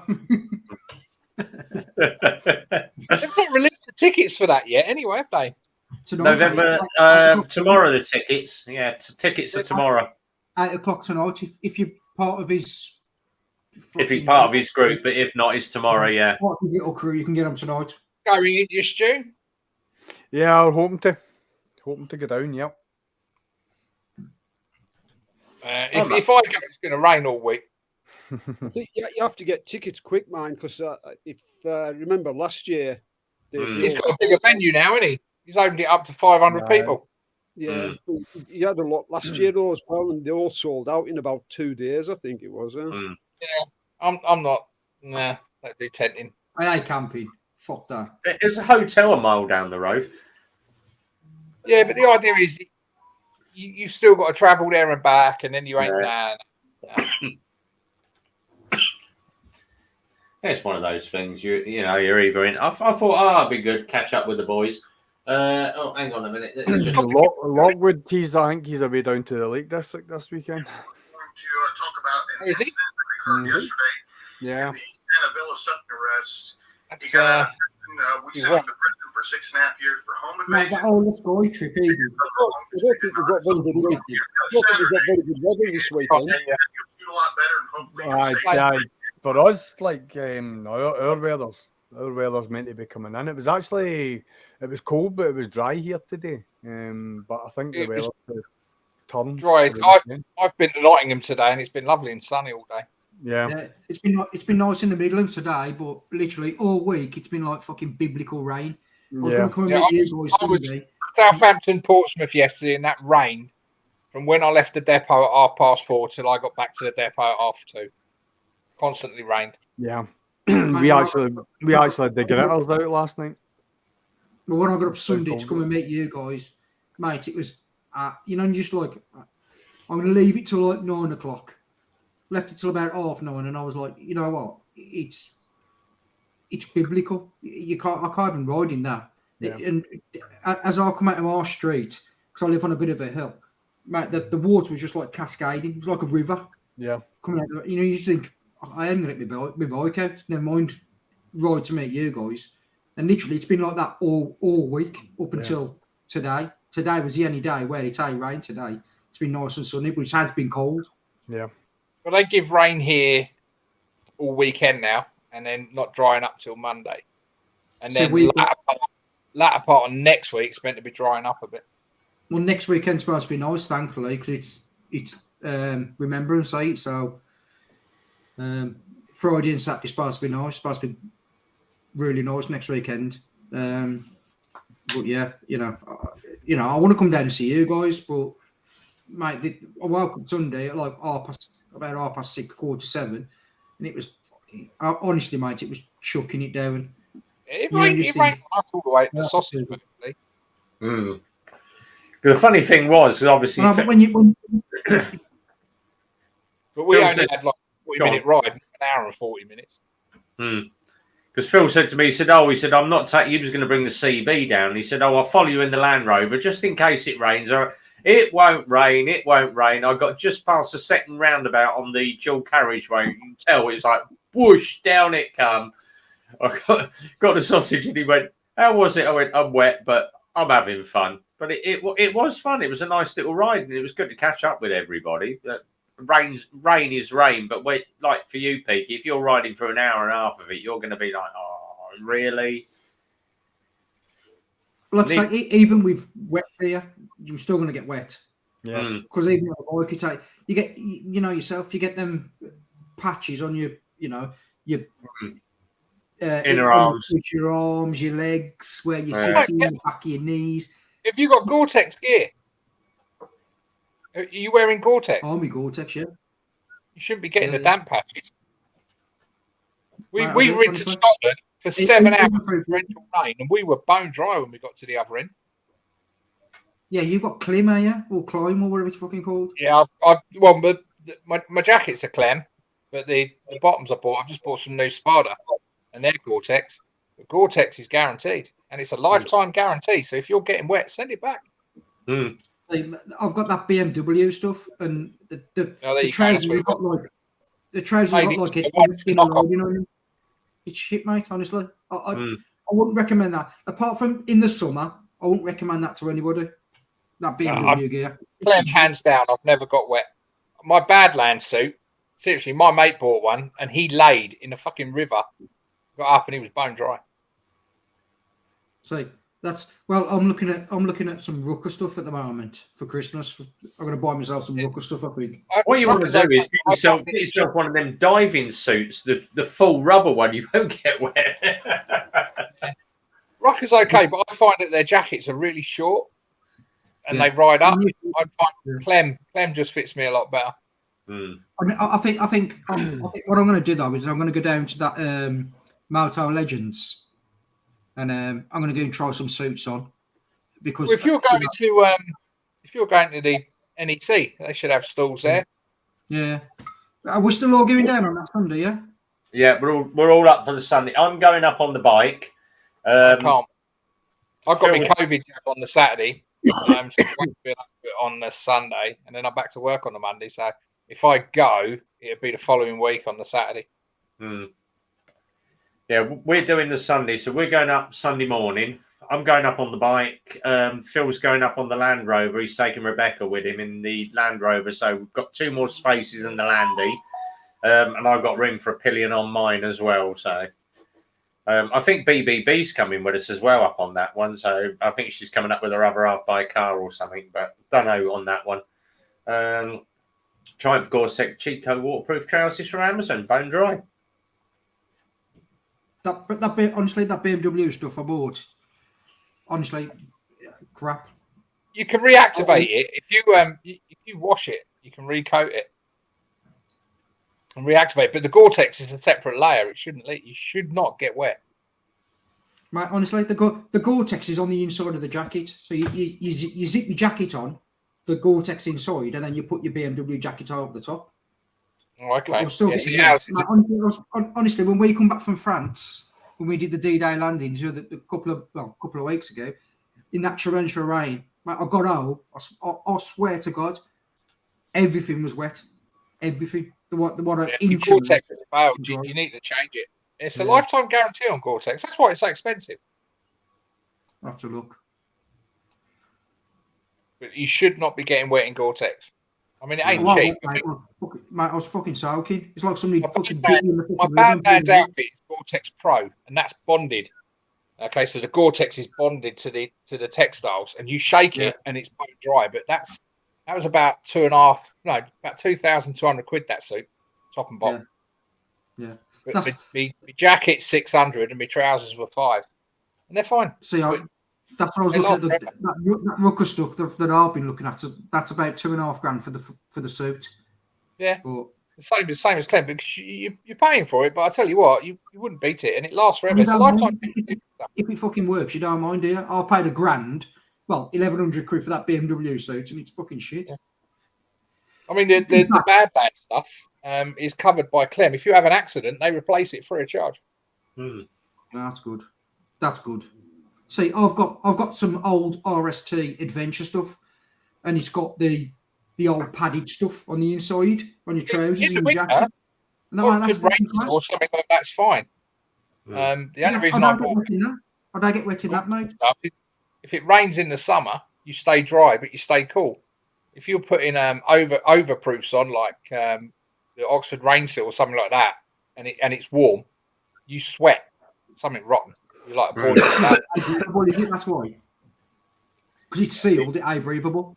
Yeah. Well, my stuff I got, it was one of Rowley's mates in Australia. He said to me, he said, "Oh, just send me $90." And I'm like, right. He said, "Oh, I've got some really good gear for you. Just send me $90 for the packaging and I'll get it out to you." It is it's used gear, but it's only 6 months old. Try it and see what you think. If you want the new, it's a lot of money, but try it out. And it's Phillip Island bikewear, but Phillip Island went bankrupt last year. But it's Australian bikewear. I said, "Yeah, but you don't get rain in Australia, do you?" He said, "When we get rain in Australia, mate, we get rain." He said, "It's literally it's just vertical waterfalls." And I've never had a problem. The thing is, it's high vis as well, so it's bright. It's yellow and black, so you look like a bumblebee on it. But it's really good. I've got absolutely soaked on Sunday, and I was dry as a bone underneath. And I said to Andy, I said, "It's really good because it's all Gore-Tex." All they say to you is obviously twice a year, take all your liners and all your padding out of it, and just chuck it in the washing machine with waterproofing material for tents. Just put a cap full of that in, and it just keeps it re-waterproofed. Yeah, I buy the textile stuff. Yeah. But the reason we bought it was, I mean, we spent a few years touring in France, and the amount of times we spent sort of went back to the room. We've had the radiators on and we're drying our boots out, our gloves out, our coats out. It was horrible. And then you put your rain seal stuff on and you sweat. So in the end, we just bit the bullet. Now, everything we wear, from our boots to our gloves, is all Gore-Tex. Mm. And see, my hands are wet. I mean, the one thing I will say is them Keust heated gloves. And the only other thing that were wet was my feet. Because I had them, I don't know if you've seen them, the BMWs, they're called BMW sneakers. And them it's like a trainer, but they're fully Gore-Tex. And then I didn't think they'd be waterproof, but they was absolutely fucking amazing. But the Keust gloves. Yeah, the suit should be the same. If you're getting wet through Gore-Tex, it's failed. You need to get in contact with them. Yeah, I've got send it back. If you send it to them, they find a fault with it, they'll just replace it. Them that good. I bought another pair. That's them. They're wicked. I like them. Mm-hmm. Well, them classic sneakers, as trainers, but it's got like a metal toe cap, and it's got all like the protection around your ankle and everything. It's got the what's it called now? It's like the Android. Yeah, and then it's got the zip down the side.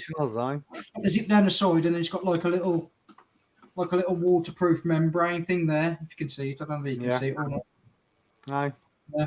But Vibra soles, but it's like wearing. Honestly, it's like wearing a pair of trainers. They're not comfortable. They're wicked. But there was like 300 quid. But You get the what you work. pay for when it comes to bike gear. Simple as Yeah, that. the work kind of thing. You know If what I you mean? can afford it, go for it because you won't regret it. I'd rather spend, like you say, £300 on a pair of boots that are going to keep you dry and last for 3 or 4 years than spend 50 quid on a pair of boots that are going to be knackered by next year and get wet. Exactly. Yeah. Yeah. And I finally found a company that can put my levers back together. There's a local company in Buckingham, Andy, does leather repair. And I said to him, I said, oh, the dog ripped the neck out of my levers. I said, but I don't fit into them like I used to do. He said, I can actually just put an ½ inch of extra leather in there, or I'll put a widening panel in. He said, you're probably looking about 100 quid to have your levers redone. So I'm going to get that all done as well. All right, Yeah. They are a little bit bright. If you haven't seen my levers, Jesus Christ, they are high vis. I put levers on. Not only do a herd of cows have to give their lives up, I look like a fucking Teletubby. Hold on. Look like they've been sprayed. To say that they are slightly. Oh, look, he's getting his levers out.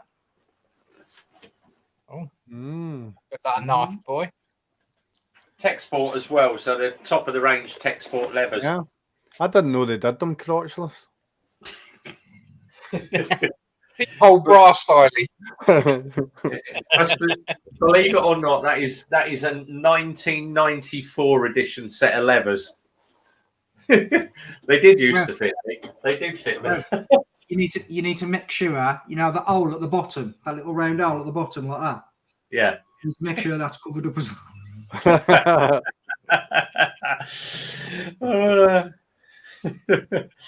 Crazy. What they call feet? Asking what the boots are.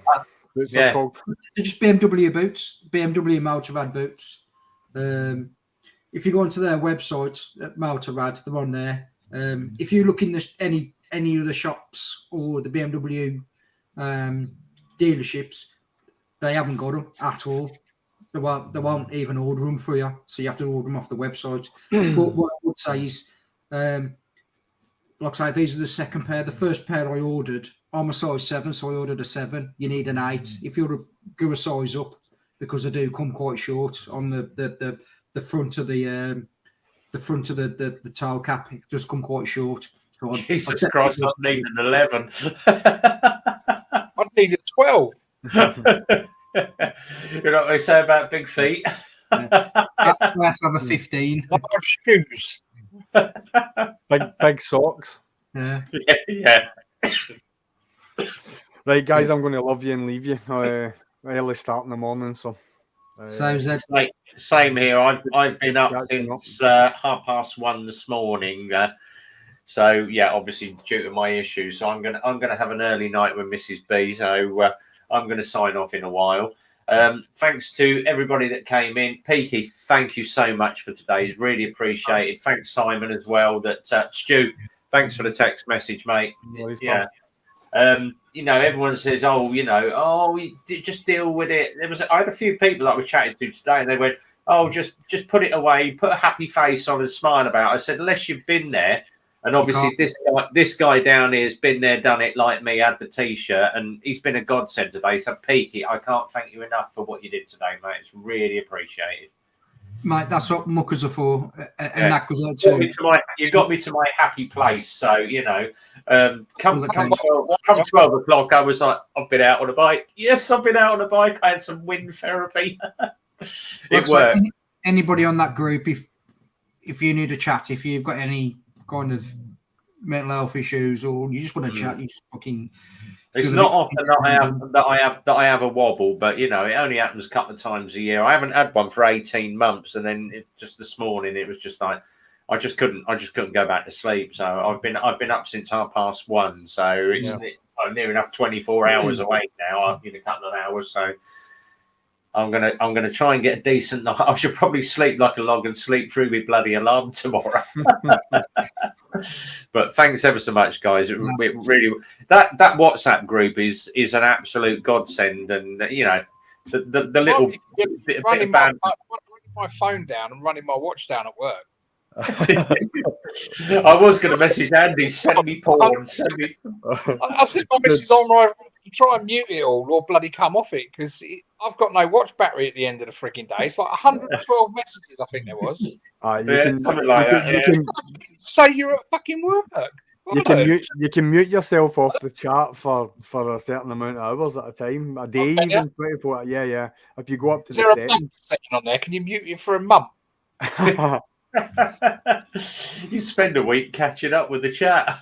I know that's that. So if you don't catch it right away, it's yeah. Simon's not doing a stream after this. His other half Tracy has sciatica, so he's helping her tonight, so he won't be doing a stream. Next to do one, and we'll all go over there. Yeah, there you go, Exeter. Little job for you if you want to do a stream tonight, Exeter. Again, before Exeter goes, I had someone moaning. He was on the Lex Moto page about the Vogue. He's got the 500 DSX, and he was like, "Oh, dealer doesn't know much about it." Yeah, well, not many of those sold this year. But I did say I thought it was underpowered, and he went off on one. Oh, it's a CB500 engine in it. I went, yeah, but the CB500 is just a bland, basic bike. You know, it's like having a plain cracker. It does the job, but it's not that appealing. But I thought the second ride of the Vogue 500 was very, very underpowered. You know, it's not got the power that you'd expect from something like an Africa Twin or, you know, something like an NC or an other sort of the BMW 800, even, you know, the power that they've got. But for a 500, it was all right. It was cheap. It did the job. But he went off on one. Oh, what do you know? I said, well, go and watch Exeter Rider's video because he thought exactly the same. But, you know, he'll probably come to you, Exeter, whinging about the Vogue now. So each to their own. I thought it was an all right bike, but the welding around the frames wasn't all that. It's for whatever it was, four and a bit grand or 4.9 something. It was all right, but not my cup of tea. Wouldn't ride one. Wouldn't spend me money. What do you expect for $4,000 though for a brand new bike? Yeah, exactly. You know, what do you expect for that? So there we are. There we go. So yeah, like the 500, yeah, underpowered and terrible fueling, but he loves it. Oh, you know, I've got a Z900 and I've ridden GPZs and I've got an R6. I said, yeah, but it's a brand new bike for $4,000. If he's got all these bikes, why has he bought a bike for fucking $4,000? Exactly. Yeah, that's what I said to him. You know, everybody's opinion of a bike is individual. I love sports bikes, but would I buy another sports bike? No, because I'm into my Taurus now. You know, I love the ZZRs. I love the GTRs. Someone come up to me and said, "Here's a 1250 GSA. Do you want to buy it?" And you can have it for $5,000. I'd rip the bloody arm off because Andy's bike. I've said it in a couple of videos. Andy's bike is bloody lovely, but it's too much money for what I can afford. But it is a very, very nice bike to look at. Would I buy a BMW if I won the lottery? Definitely. I think in an ideal world, everyone would have at least 3 or 4 bikes in the garage. But if you've got to have one that does it all, depends on what you do on the bike, really. Andy lights his fucking bonfire with £50 notes. You what? Andy lights his fires with fucking £50 notes. Exactly. To be fair, with the price of electricity, I've had to switch to £20 notes.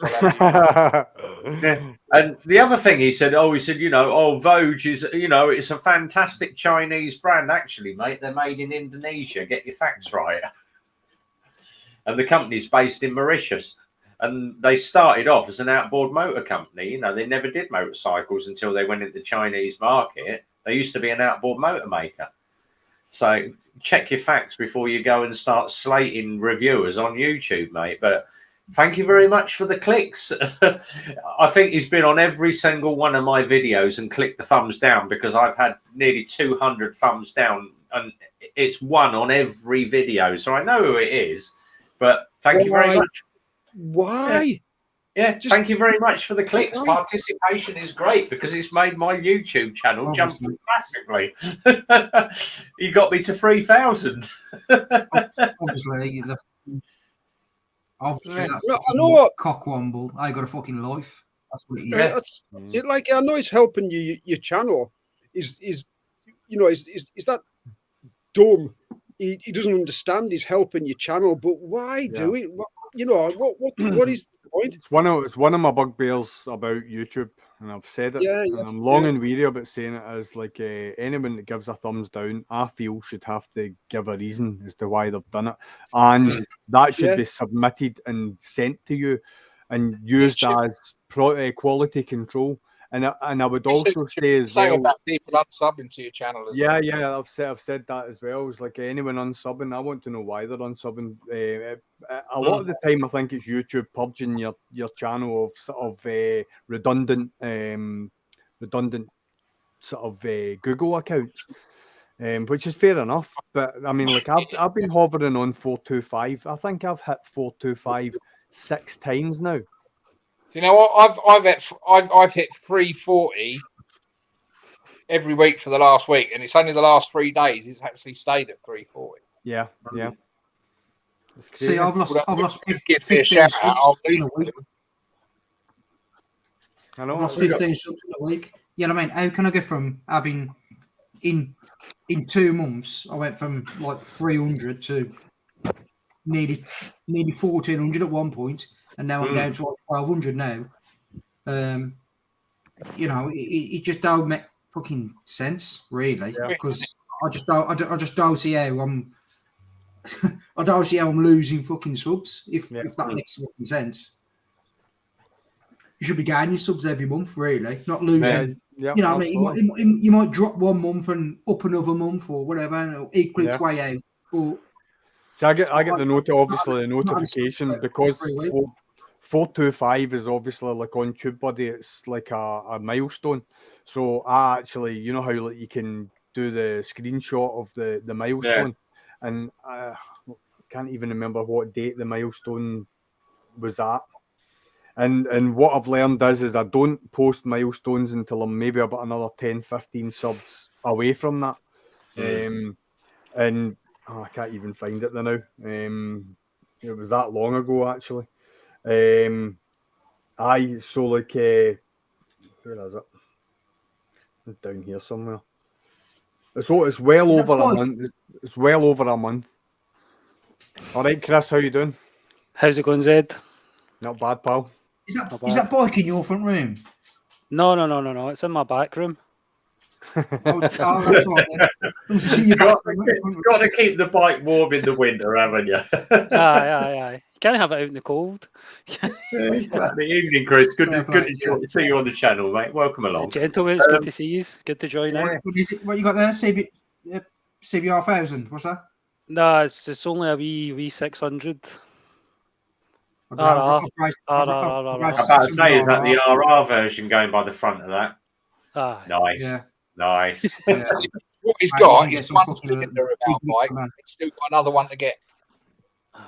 Yes. You've still got room for a BMW in the back. I could afford a BMW. Oh, great fun. MT Tank's in the room as well. And MT Belly. Oh, Jesus Christ. I'm just about to sign off and everybody starts jumping in the bloody channel. You can't sign off now, Rev. You can't. You've got to you need to just push on through. It's like fucking drag stag now. Is that the thing for Step Brothers behind you? Aye, mate. Aye, I thought that's what it was. Aye. Boats and hose. Gotta get me my boats and hose. Sorry, is that loaded the tone there? I sent one on the WhatsApp group, the Fuck a Duck one. My missus got the right. My missus got the right ump about that. I pass it on onto the army group who was all fucking laughing. I get some really. The worst one for sending it all is him over there, Andy. His phone is like Andy's pretty bad, but I'll get some. As you know, Rev, I'll get some proper weird shit from the army lads who were still serving. So you know what I mean? They get that you know what I mean? They're out in Afghan and Iraq and places like that, and they're sending me videos of people dancing and you know what I mean? They give them like fucking 8 bags of sweets and they're more off the tits, you know what I mean? And 8 bags of sweets. So they're making a piece of strange shit. Which it's funny like, but you know, you just be a bit like, I feel a bit bad watching this, but I've got to watch it. You got to watch it, haven't you? I've got to watch it. But yeah, man. Whoa. I'll have to dig out the one with the goat because the goat is hilarious. It's Oh man, mate, the one my mate sent me from his special forces, and there was out, and this farmer kept fucking basically he was allowing them to put IEDs on his land. So they went out the one night with a thermal imagery and just basically just fucking blatted all his fucking sheep.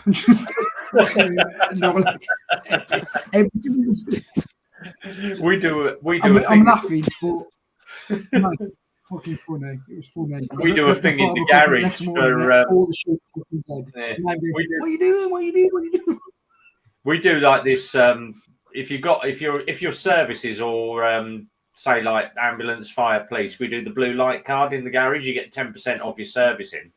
But I said to him, you want to do the forces one? We get the forces discount club because you can advertise on the forces discount. Them boys, you want to give 15%. And this guy come in. I went, oh, you've got the forces ID, and he went, yeah, I have, but I'm going to have to. And he covered up the bottom of his thing. And I went, oh, as long as I can see your face and you got force. I said, oh, have you got your I can't show you my reference number. And I went, why is that? He said, because I'm still active and I can't show my address or anything on it. And I went, oh, all right. You're not 257, are you? And he went, what do you mean? I said, 257 out of Hereford. Oh, they used to be called the 257. It's 22 in it, 22 reg. And he went, yeah, the 22s. And he went, yeah, actually, I am, mate. And I went, all right. He said, yeah, he said, I'm still serving. I'm 22. And I went, Phil went, what's that? I went, you don't want to know. I said, but he'll probably look at you and kill you. Yeah, he come in for a massive big job, and he got like 20. We knocked 20% off his job in the end. So, but he was a lot of the lads are served with, most of them with 2, 2, 2, 3 Pathfinders. Yeah, Pathfinder lot. Yeah. Kind of, do you know what I mean? When you start googling that stuff, you realise the kind of stuff we was doing, if that makes sense. Yeah. We had one bloke in because who was it? Becca on the counter, and she said, he said, oh, I'm serving. He said, I'm a Gurkha. She went, all right, okay. And she went, Gurkha, are they those ones that go through the jungle that take people out on safari? So I went, no, that's a Sherpa. Fucking Sherpa. Oh, the cars, they're green, and you get them in the chipping. Yeah. Pickled or sliced. Yeah. Oh, penis. Crinkle cut. Oh, great fun. Crazy's here as well. So, yeah. Oh, brilliant. Right, guys, I'm really. I love that channel name, Crazy Legs. I know. Fucking love that channel name. He's got some bloody good content at the moment. He's just done. Have a look at his last video because it's bloody hilarious. It's just what you need at 5 o'clock in the morning to sit and watch a couple of Crazy Legs. Epic Adam as well. Adam's not done much content, but some of his stuff is hilarious. But in with Exeter Riders doing this great review, and then Adam's in the background going. Pair of those are great guys. Right, I think we're just about done. I'll wait for Peaky to come back. Where's that bloody dog? Is it still snoring in the background? Where's Simon? Is he away? Aye. His missus is trapped a nerve in her back, so. All right, Jesus. Simon's got the pinny on. He's doing the dishes. Yeah, we give her a massage, you know that? Chiropractor.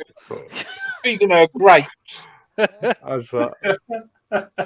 Big fan in that. We're hanging her upside down for the ankles. See you later, BBB. All right. So we're going to start winding up anyway. Carl, what's your plans for the weekend, mate? Editing, really. Don't think it's going to be decent enough weather to get out. So, exactly. In and edit. Lovely. Andy, working? No, I'm off this weekend. The bike's being delivered back tomorrow. they should have cleaned it, and they do a really good job. So I'm probably going to ACF 50 it. Save me fucking cleaning it. Andy, do you have a blue light card? The what? Do you have a blue light card? No. Right. Rev, do you do a red light card for hookers and strippers? I do. Yeah. I've got one of them. Surely that's 25%. I'm asking for a friend. I'll take two. You take two, yeah. If you can get on your knees and crawl up to the counter, you get your service for free. What are you up to this weekend, Stu? Well, we've got this scooter competition tomorrow. That's like 8 hours out of my life that I'll never get back. And then Sunday, I'm getting round to the bike. I've fitted a new fuel pump to the ZX9, so I've got a few other wee jobs that I need to do to it before the panels and that go away for paint. I just got on the debt. What's that? You've got options now. You've got options now. According to the news, you can lend your kids to these drug gangs and make money out of them. Why the fuck are you out losing 8 hours? Send him out. That's actually a good idea. I've been trying to tell one to Madonna for years, and she just hasn't buying. Zed, I haven't got Lockwood's number there, so if he is coming down here for the weekend, Aye. tell him to give us a shout. I'll show him all the best routes and that we've got. Aye, I will do. So, He's down with MT Belly. Is that no MT Belly? MT07. MTO, yeah. Aye, David Grant. He's down with Grant. So I think it was today they were going down, and they're there tomorrow on Sunday. Aye. So well, if you've got his number, drop him a note. Tell him to give us a shout. Aye, I will. And I'll just I can show him some good routes, like. Yep, no bother. I'll do that. Oh, bloody hell. Rowley's just got here as well, just as we're signing out. You should have been here earlier, Rowley. By the way, Rowley, great video. The Fong thing, that was hilarious, that little video that you did about the Fongs. Really good. What are you up to this weekend, Peaky? Weather ain't good tomorrow, so we'll be doing fuck all basically tomorrow. If the weather's dry Sunday, I'm going to go out. Yeah, just drop us a line, Carl, if you want to know any more about that 360. Yeah, I will do. Yeah, we'll do. Yeah. If you watch between me and Andy, we'll probably cover it. To be fair, like I say, mate, if hindsight's a great thing, but if I knew now what I knew before, if I knew it before, I wouldn't get a GoPro. I'd get it like a 360 and just use a 360 because you only need one camera. You don't need nothing else. Birthday and Christmas is coming up, you know. I'm wording the wife's here. Ain't the camera. If you're starting out with a 360 from scratch, it's all the other bits that come with it. Yeah. I'm about to buy a shoe for the road, the fucking. Yeah, but you don't know. Once you've bought that stuff, Once you've got it, you know what I mean? it's like lens covers and things like that. Like it's 22 quid for lens covers and 20 quid for this, and it's 20 quid for that. Yeah, I'm in it for 650 quid. Yeah, but the thing is, Andy, you don't need fucking 3 fucking GoPros, one at the front, one at the back, one on your chin. You need one camera. Yeah. So you spend like 700 quid. You've got the lot, are you? I'm not knocking it. It's worth every penny. But just bear in mind, when you buy it, add on all the little bits and bobs you're going to have to buy with it. And that'll give you... What microphone port has it got? What microphones? It comes with a standard fucking port. You have to buy the microphone adapter to put a 3.5mm adapter into it. Otherwise, it comes with like your mobile phone one. Right, yeah. Oh, E3.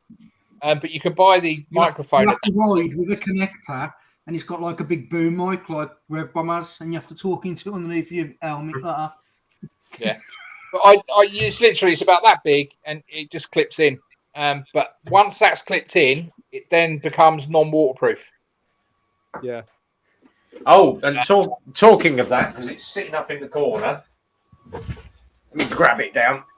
There we go. I've actually got the Rode on the side with the hot shoe mount. No, Yeah. Cold shoe mount or whatever they call it. So that's me. That was quite neat. That does. And I've got in mine. there.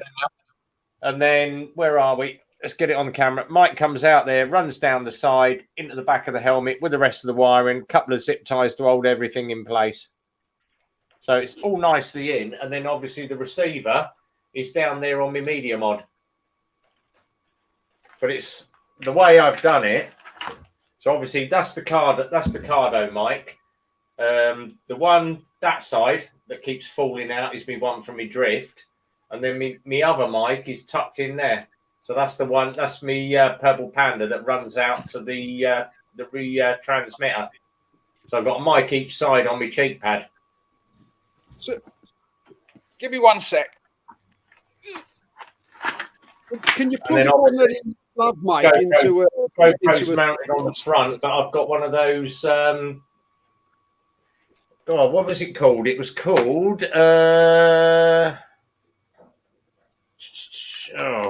Read the bloody thing. Chin mount. So the company's actually called Chin Mounts, and they make chin mounts for any helmet to fit the GoPro. But I'm quite happy with that. It's heavy as fuck now, but does the job. So how is saying it's £28 for the Insta audio adapter? So you have to plug. So it's like the GoPro. You have to plug the adapter into the 360 camera, and then the microphone into the adapter. Yeah. Yeah, I've got the media mod on the mic. If you buy the mic off the Insta360 app, it's about 300 quid. The wireless adapter is about 300 quid. But the only thing I'll say with that is you get two mics, so you can have obviously I'll run audio so that I can hear when I'm doing my tours, you can hear the lads talking as well, if that makes sense. So you can put one on your earphone and it will relay what they're saying as well. There we go, Andy. Hang on, Andy. Let me get you up full screen and you can show it off. There we go. That's your port for your microphone, your standard port. You get your little adapter. That just clicks in somehow. So that clicks in. And then you've got your Rode wireless mount. Again, that's extra money to buy this shoe. And that clicks on. And then that clicks into your wireless. Oh, put it the right way around. So how much do you think you've spent all in bits and bobs? Since I started vlogging with the drone and everything else, just under $2,500. How much on the bits and how much for the 360 camera? How much for the extras and that? I bought the motorcycle kit. I bought a spare battery. And I bought the microphone adapter, and that was about £2 under 600. I had to buy everything because I didn't have any of this. I had none of the mounts, nothing. So just for the cameras, just over 400. And it 500, just under 500 quid. But time you buy the motorcycle, but it's a grand. At the end of the day, it's a grand. But you either have that, where you can see everything, or two GoPros, where you've got to flick and do a load of fucking editing. That's it. Been sorting stuff out. X has just said he runs his mic straight into his media mod. The only reason I've got that is obviously I've got the receiver on the media mod. I've got the one on the helmet, but I bought a twin system. So if I've got the GoPro off and I've got it on a selfie stick, I can just have the other little Rode mic just sitting on there to do me audio footage. So that's effectively what you end up with. Yeah, so basically, like same as Andy's. If you imagine that was a GoPro with the receiver, with the audio now. Yeah. Can you edit the 360 on an iPad? Yeah, you can edit it on your phone and upload it straight away. Yeah, if you wanted to. I edit most of mine on the laptop, and then I'll throw it onto my normal editing gear, and then throw in your intros and whatever else or any other cameras you've got. You can edit in. Hey, Crazy Legs, I wouldn't say so, because all I do is I edit my stuff. So when I use my 360, I edit my GoPro stuff, basically. So then I understand when I'm saying, look at this, look at that, look at that, look at that. And then I edit the 360 on where I'm pointing where I want people to look, if that makes sense. Mm. Obviously, you've got to edit your GoPro first, so you know what you're saying, or else all you're going to have is just fucking random views. You might be saying, "Look at this," and he's still fucking looking at you, for example. So you've got to edit your GoPro first, and then edit your 360, so you can marry up your 360 on what you're actually saying on your GoPro kind of thing when you detach the audio off your GoPro. Yeah, that's why I like the Rode. That's how I get the audio from the missus. You know, she's got a mic, I've got a mic, all records onto there. Jobs are good. Yeah, works well. Yeah, Yeah. I mean, I must admit, you know, I'm looking at getting rid of the GoPro now and literally just doing a 360.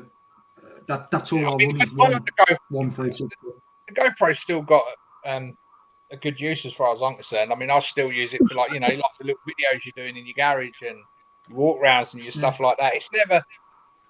The thing is, for me to sell it, I'm going to get pittance compared to what I paid for. I don't see the point. I'd rather keep it. I like it because I mean, I've like when the granddaughters were playing in the pool during the summer, I just threw it at them and they played with it in the pool. I've got some great footage, and they were in the pool with it and all sorts. So, you see, the one that I love the most, I tend to use it round the garage for doing footage, and Zed's going to hate me for this. Is where is that piece of crap in here? 15 quid in B&M's. And I'll tell you what, the footage off that is crap. But if you're doing something quick, if you've got it in high, it only goes to 1080p, and the resolution is more like 240p. But for quick rear shot off the exhaust, if that falls off the bike, then I ain't bothered for 15 quid if it falls off the bike. But go and look at Zed's video of what he does to one of these. It's one of my best reviews, I think. It's very thorough. Yeah. I was surprised as well with this, that the stability on this is as good as a GoPro. It's better. How come Chris had a fucking donkey in his fucking front room? His back room? That looked like a region. Was it Ridgeback? The fucking Ridgeback, wasn't it? Two of them. Fucking hell, man. You need to be fucking careful. They're fucking eating them fuck as well. The bred to kill lions, so you can fuck all to them. These are just lucky to death. That's it, folks. Mine's are just lucky to death. Oh, man. If you're using that in 5.6K, it eats data because it does 2 files. So if you've got a 4 gig file, you're actually dealing with 8, and you need to upload both of those in 5.6. I only use this in 4K because Facebook, sorry, not Facebook, but YouTube don't support 5.6. But if you're using it in 5.6, Jesus, does it use some data? Video, you see, I only record in 5.7. Sorry. So when I'll record it in 5.7 and render it down when I edit it. So you're keeping a lot of the best files when you render it down to edit, so that when you re-upload it to YouTube, theoretically, it's still using a lot of data. I said the ones I've done have all been in 4K and they've been fine. So yeah, I mean that's just me. That's just the way I looked at it. That's all. 6.5 hours on a 256 card, and that goes down to just over 3 hours if you're doing it in 5.7. Have you got the remote as well? Chris, what's your channel name, mate? On YouTube? Yeah, on YouTube. I've not got anything on it, but it's like I've not done anything yet. Right. Well, when you do, let us know, and then we can obviously I will put you up on the channel and give you a plug and whatever. I'm going to do some stuff eventually, I think, but just getting into you guys and finding out all the inside information before I start, getting all the wee tips of the trade. A bird with large knockers to wear a shirt with no bra. You'll have 10,000 subs in a day. any more than a handful's a waste. And a fucking that is absolute rubbish. A mouthful. That's for people whose wives has no breast. I'm telling you. I had one today on Insta. This girl called Sandra messaged me and said, "Hello, how are you?" And I'm like, "All right." Oh, she's friends with Bikes, Beards, and Brews. All right.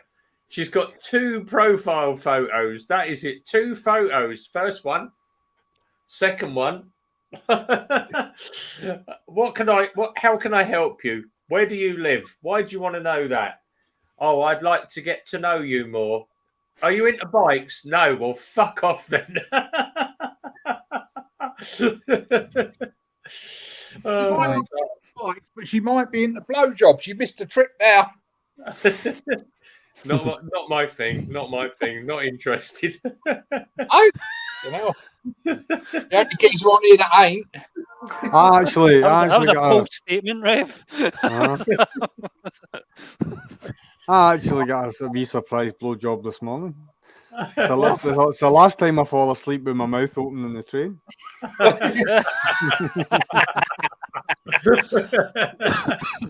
You didn't hear the sound of deliverance, did you? Yawn rape. Where is it? Hang on, let me. Can't show that one. I'm just scrolling through Andy's stuff that he said. I've got to be You can't show very. anything Andy sends you. You can't show anything. No. Scroll past. I can't show that one. You need to put on mute straight away. Definitely. The chameleon one is quite good. Oh man! So, how did you guys start vlogging? What made you start? How did you go about? How did you start? What inspired you? For me, I mean, Simon done it, and then I started watching the live stream, and then I won a wanky camera off a Red Bomb that lasted about 4 months. and then I started that way. And, originally, I thought I was going to start doing it because I've got like my aunties and my grandkids and that they like to watch what we do when we go out. Oh, where you've been on the bike? So for me, it was a great way of saving that sort of content. I've lost so many videos over the years of when we've been away, and I started out that way. And then I enjoy it. I enjoy doing it.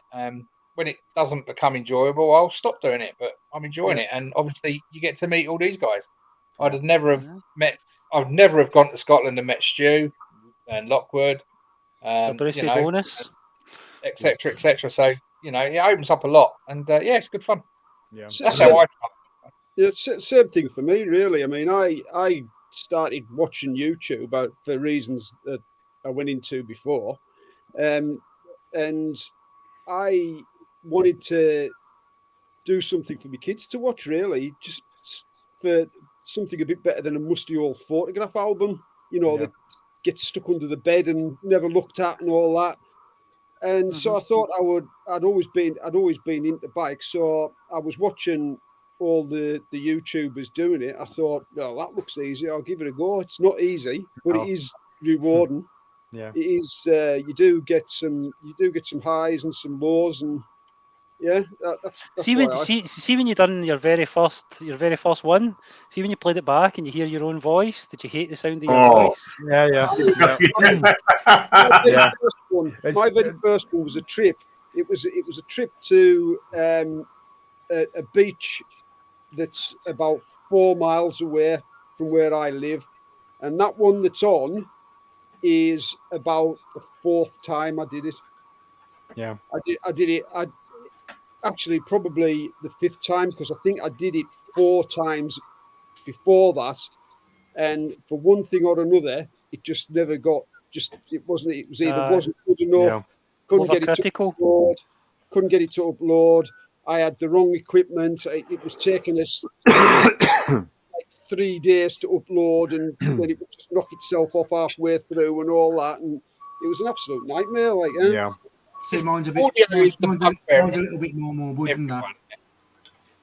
Audio's got to be everyone's bugbear. Your camera might fail every now and then, or you might have a pain in the ass, but it's the audio. If you can get the audio right, you're laughing. Yeah, definitely. See, mine's a little bit more morbid than that, but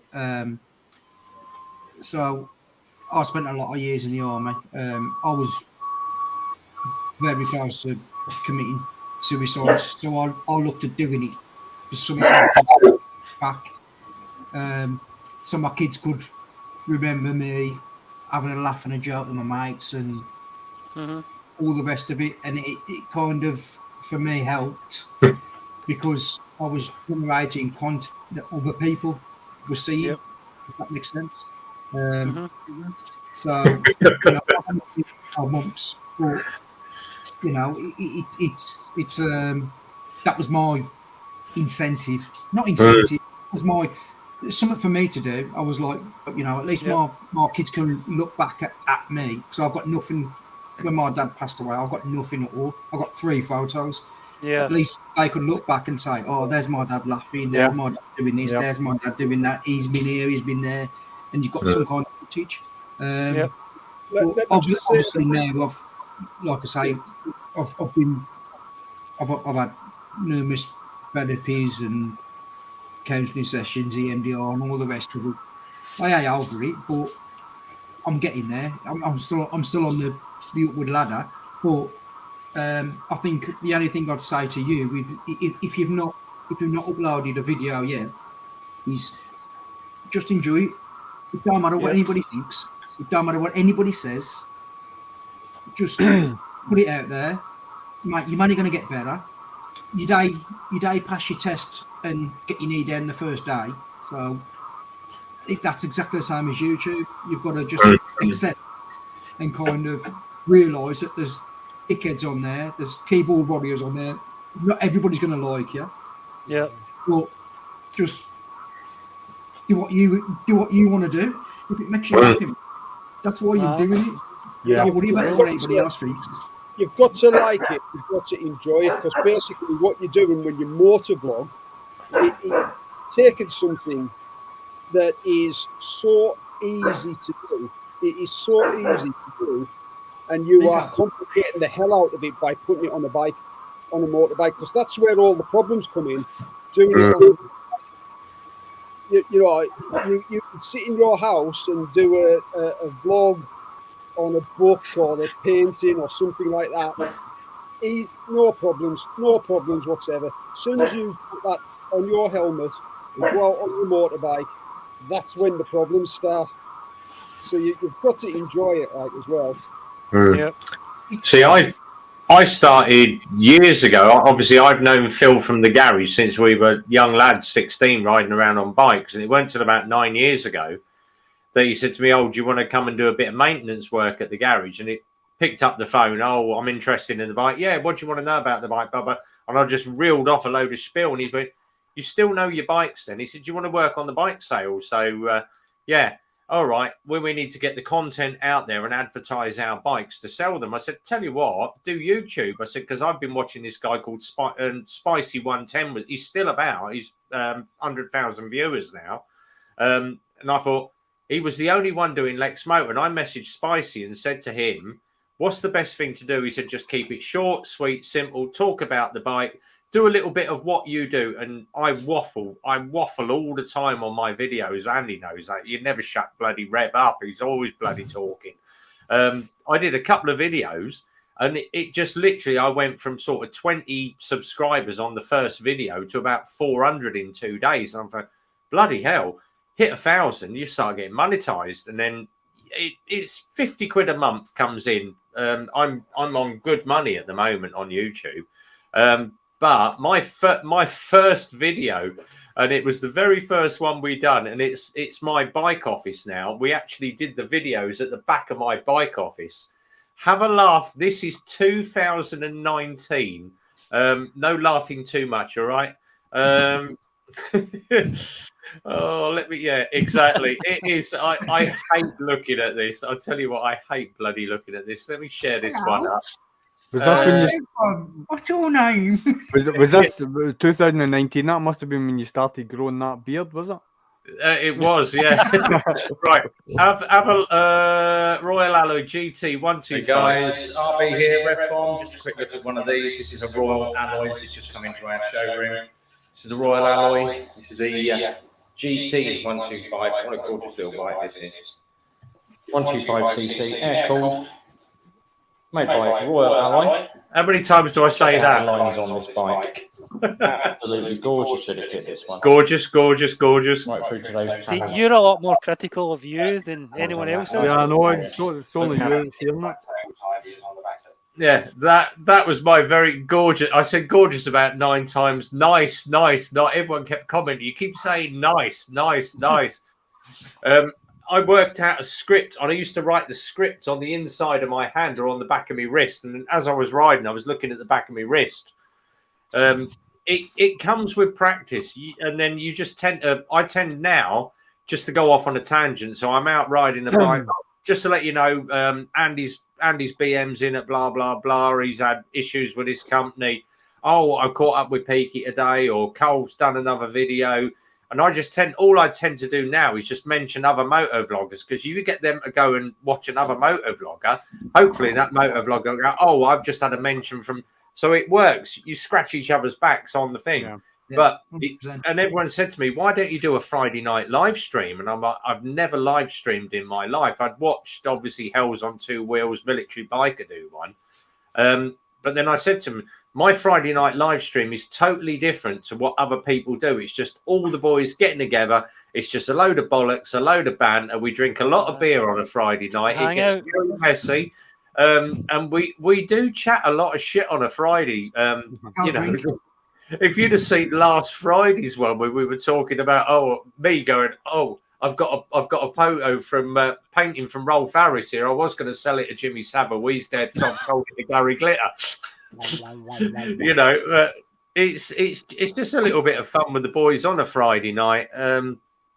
But am I bothered about the YouTube money? No, I'm more interested in having a little bit of fun with the boys. And I've met loads of people like Jim Diesel. I've picked up Stu, because obviously when I first wanted a bike, I wanted the ZZR. I found Stu.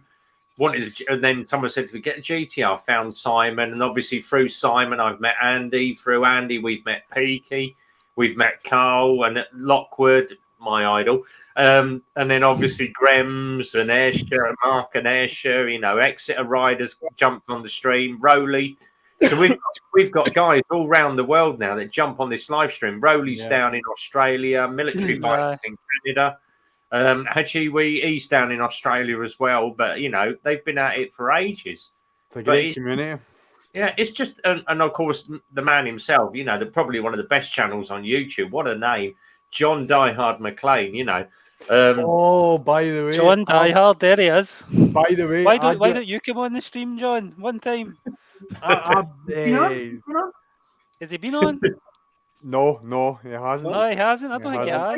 He hasn't. I thought he was on. I thought he was on the first one I did. I thought he was on. Still needs to grow up here. No, I don't think he's. I don't think he's came on live. No, he needs to. No, because the ones I don't come on, I always watch, and he's never been on one. No, he should. It's somebody I've watched on. I know, he should. Andy, honestly, you all I'm going to say to Andy there, Andy GSA, honestly, mate, you got to keep the content as you am, mate. You're going to get there, mate. Honestly, because I'm not that, to be honest. I know, mate, but it's just people enjoy. I mean, I'll look at people with 4,000 or 5,000 subs and they're getting 25, 30 views. I'm looking at me and I'm getting 125 views. I'm happy with that. Yep. You look at your subs to views percentage, it's higher. Yeah, don't feel despondent about it. You know, it's.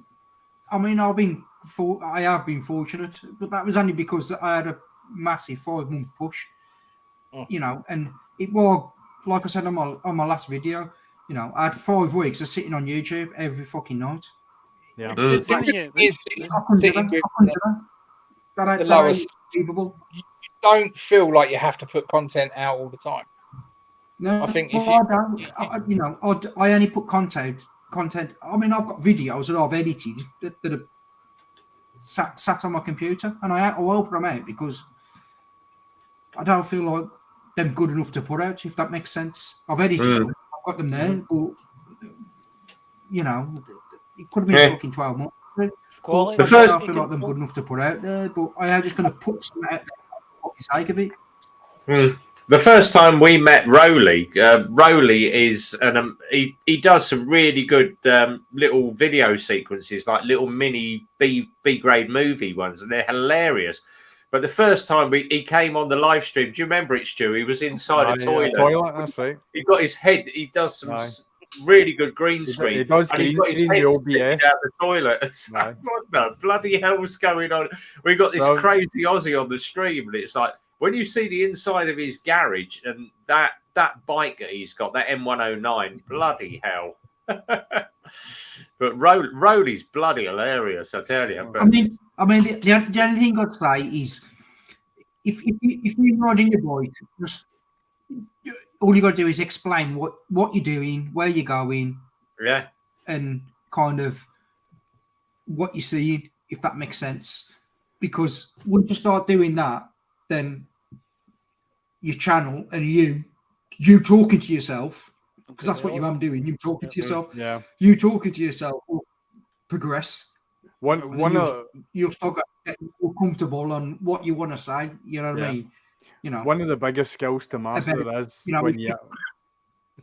So it's like going to say, like, one of the biggest skills to master is when you're in the middle of a vlog and you've actually went into a corner too hot and you're on the verge of fucking crashing into a hedge, but you've just got to keep your shit together and keep talking as if nothing's everything's all right. Well, you're halfway through a vlog and someone cuts you up. Beep, beep, beep, beep, beep, beep.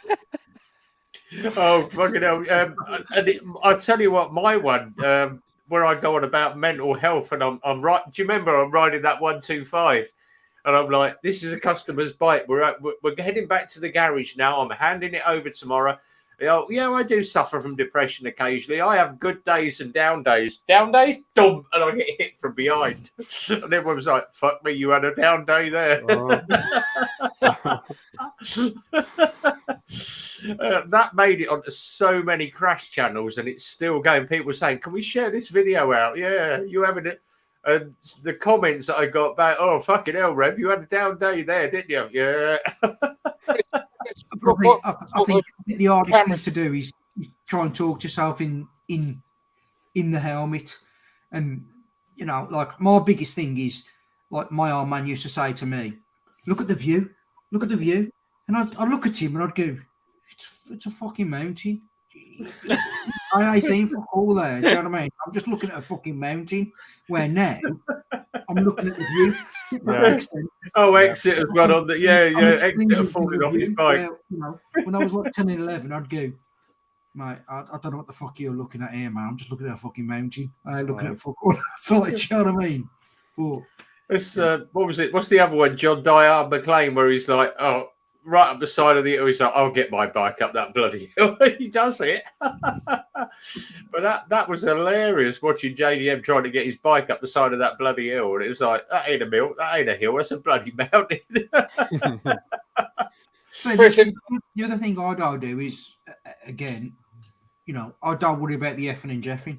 My channel A for kids. So it's not PG. You know what I mean? I F and Jeff. So, but that's just me. That's the, you know what I mean? I spent a lot of years in the army. So, you know what I mean? If you don't like me effing and jeffing, and I say this on a regular basis on my channel, don't like it, fucking switch off kind of thing. I use swearing like full stops, so I wouldn't worry about it. Chris, what sort of cameras are you going to use? Have you got any cameras in mind, or? Well, it's funny you should ask that, because I've not actually purchased them yet, so I'm doing research now and then I'll get them. But I don't know. I've looked at the 360, and obviously, to be honest, I don't watch people's videos and then decide what views and what sort of thing you want to put together. I don't know. I've got an old iPhone there. I might just sellotape that to my helmet for my first one. Then I don't need to worry about battery, because the battery lasts for ages and that. Why did you crash? I've got an iPhone sellotape to my fucking visor. Crazy Dad Biker. Yeah, that was the day at Super Sausage. I took a pillion with me. First time I'd ever taken a pillion on the GTR, and I said to her, step on the peg, hold my shoulder, step over the bike. And she went, all right. She stepped on the peg, slipped, grabbed my shoulder and pulled me off the bike. And my bike went over in a super sausage car. Someone helped me up with the bike. Luckily, it rested on the crash bar, so I didn't damage the bike. Someone give me a hand up. Yeah, we'll give you a hand. Hang on, just get Smile. 5 minutes later, they picked the bike up, and I tell you what, every time I go to super, how's the bike? You dropped it this weekend? No. At least you fell off your own bike. Some people in the side chat fall off other people's. Oh, yeah, that's true. Yeah. Who's that? Who's fell off other people's bikes? I didn't know Exeter names. I mean, but you know. Yeah, no, best thing. Yeah, that's your worst nightmare, isn't it? Borrowing your mate's bike and dropping it. That's got to, dropping your own bike's a right kick in the balls, but someone else's that much. You must feel so bad. That's something you don't do, is it?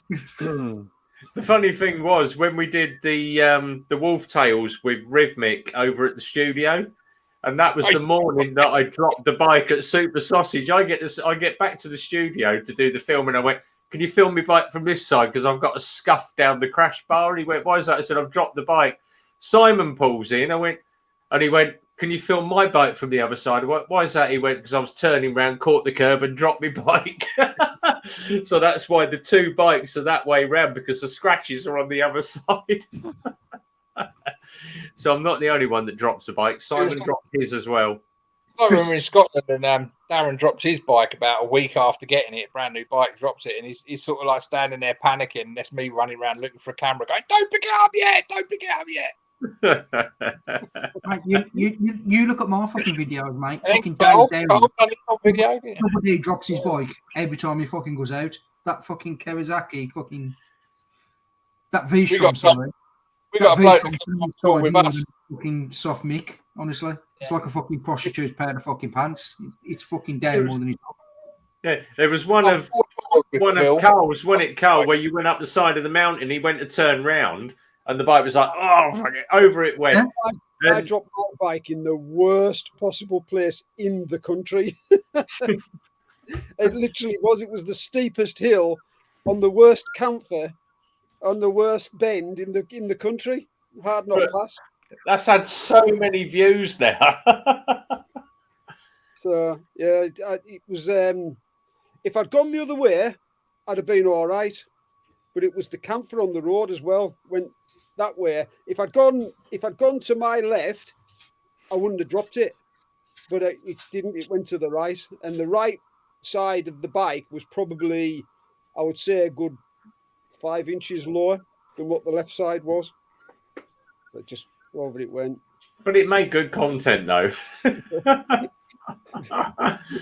was the kids watching the channel. That's why it was all just. It wasn't very good content, was it? It was just beep, beep, beep, beep. Let me get.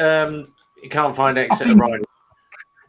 Chris, I think sometimes you've just got to fucking chuck it out there, mate. Do a video. Jump in head first. Jump in the deep end. Just fucking chuck it out there, mate. Don't worry about what people say. You know what I mean? I have loads of bad comments. I have to delete them because I'm like, I understand you. There you go, Rowley. Up on the link up there. All the rest of it, like, do you know what I mean? You've got to just cheers, crazy. Wave it off times. Do you know what I mean? It's not everybody's going to like it, mate. And at the end of the day, if they don't like it, you just say, "Fucking don't watch it." Then you know what I mean. But they're still going to watch it because you said don't watch it. Aye. You know what I mean? So your haters are your biggest fans. Yeah. But that's right though, because mate, I have to on my channel. I might only publish like 6 or 7 messages, but I'll probably add 15 messages that I have to delete because I have that many people going, "I don't understand you. You swear too much." Do you get negative comments? You know, and stuff? I don't like the way you read. I don't like this. I don't like that. But I just fucking delete them. I keep them in and I reply to them. Negative comments on the channel. Fucking delete them. Negative comments. There we go. for everybody, if you're not subbed to Rowley, that's Rowley's channel. Go and look at his latest video. It's bloody hilarious. Halloween special, Attack of the Killer Thong. It's I tell you what, for the actual editing skills that Rowley's done, it's bloody hilarious. I tell you, it's a great bit of fun. It's like watching what was that film that came out? Attack of the Killer Tomatoes. Do you remember that? Fucking hell. That's good back 3 years.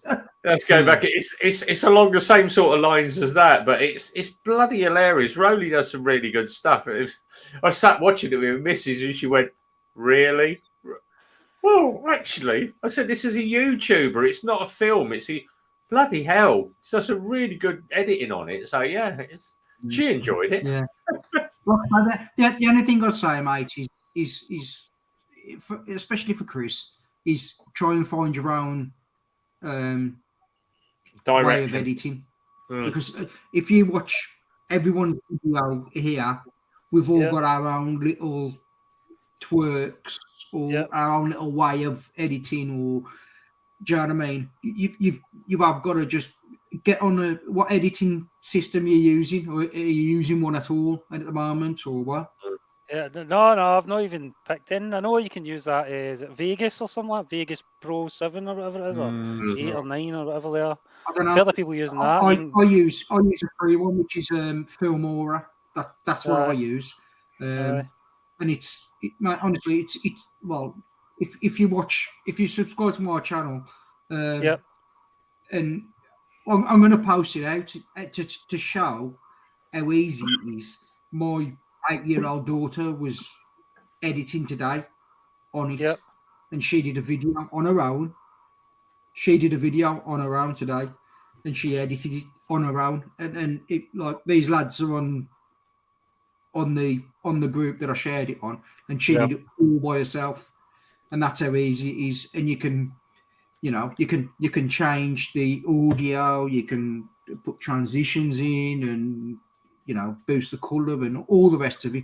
But what I will say is you need to be able to go through the process of being able to kind of sift through, because we all do it, the bullshit you're talking to actually the interesting bit, if that makes sense.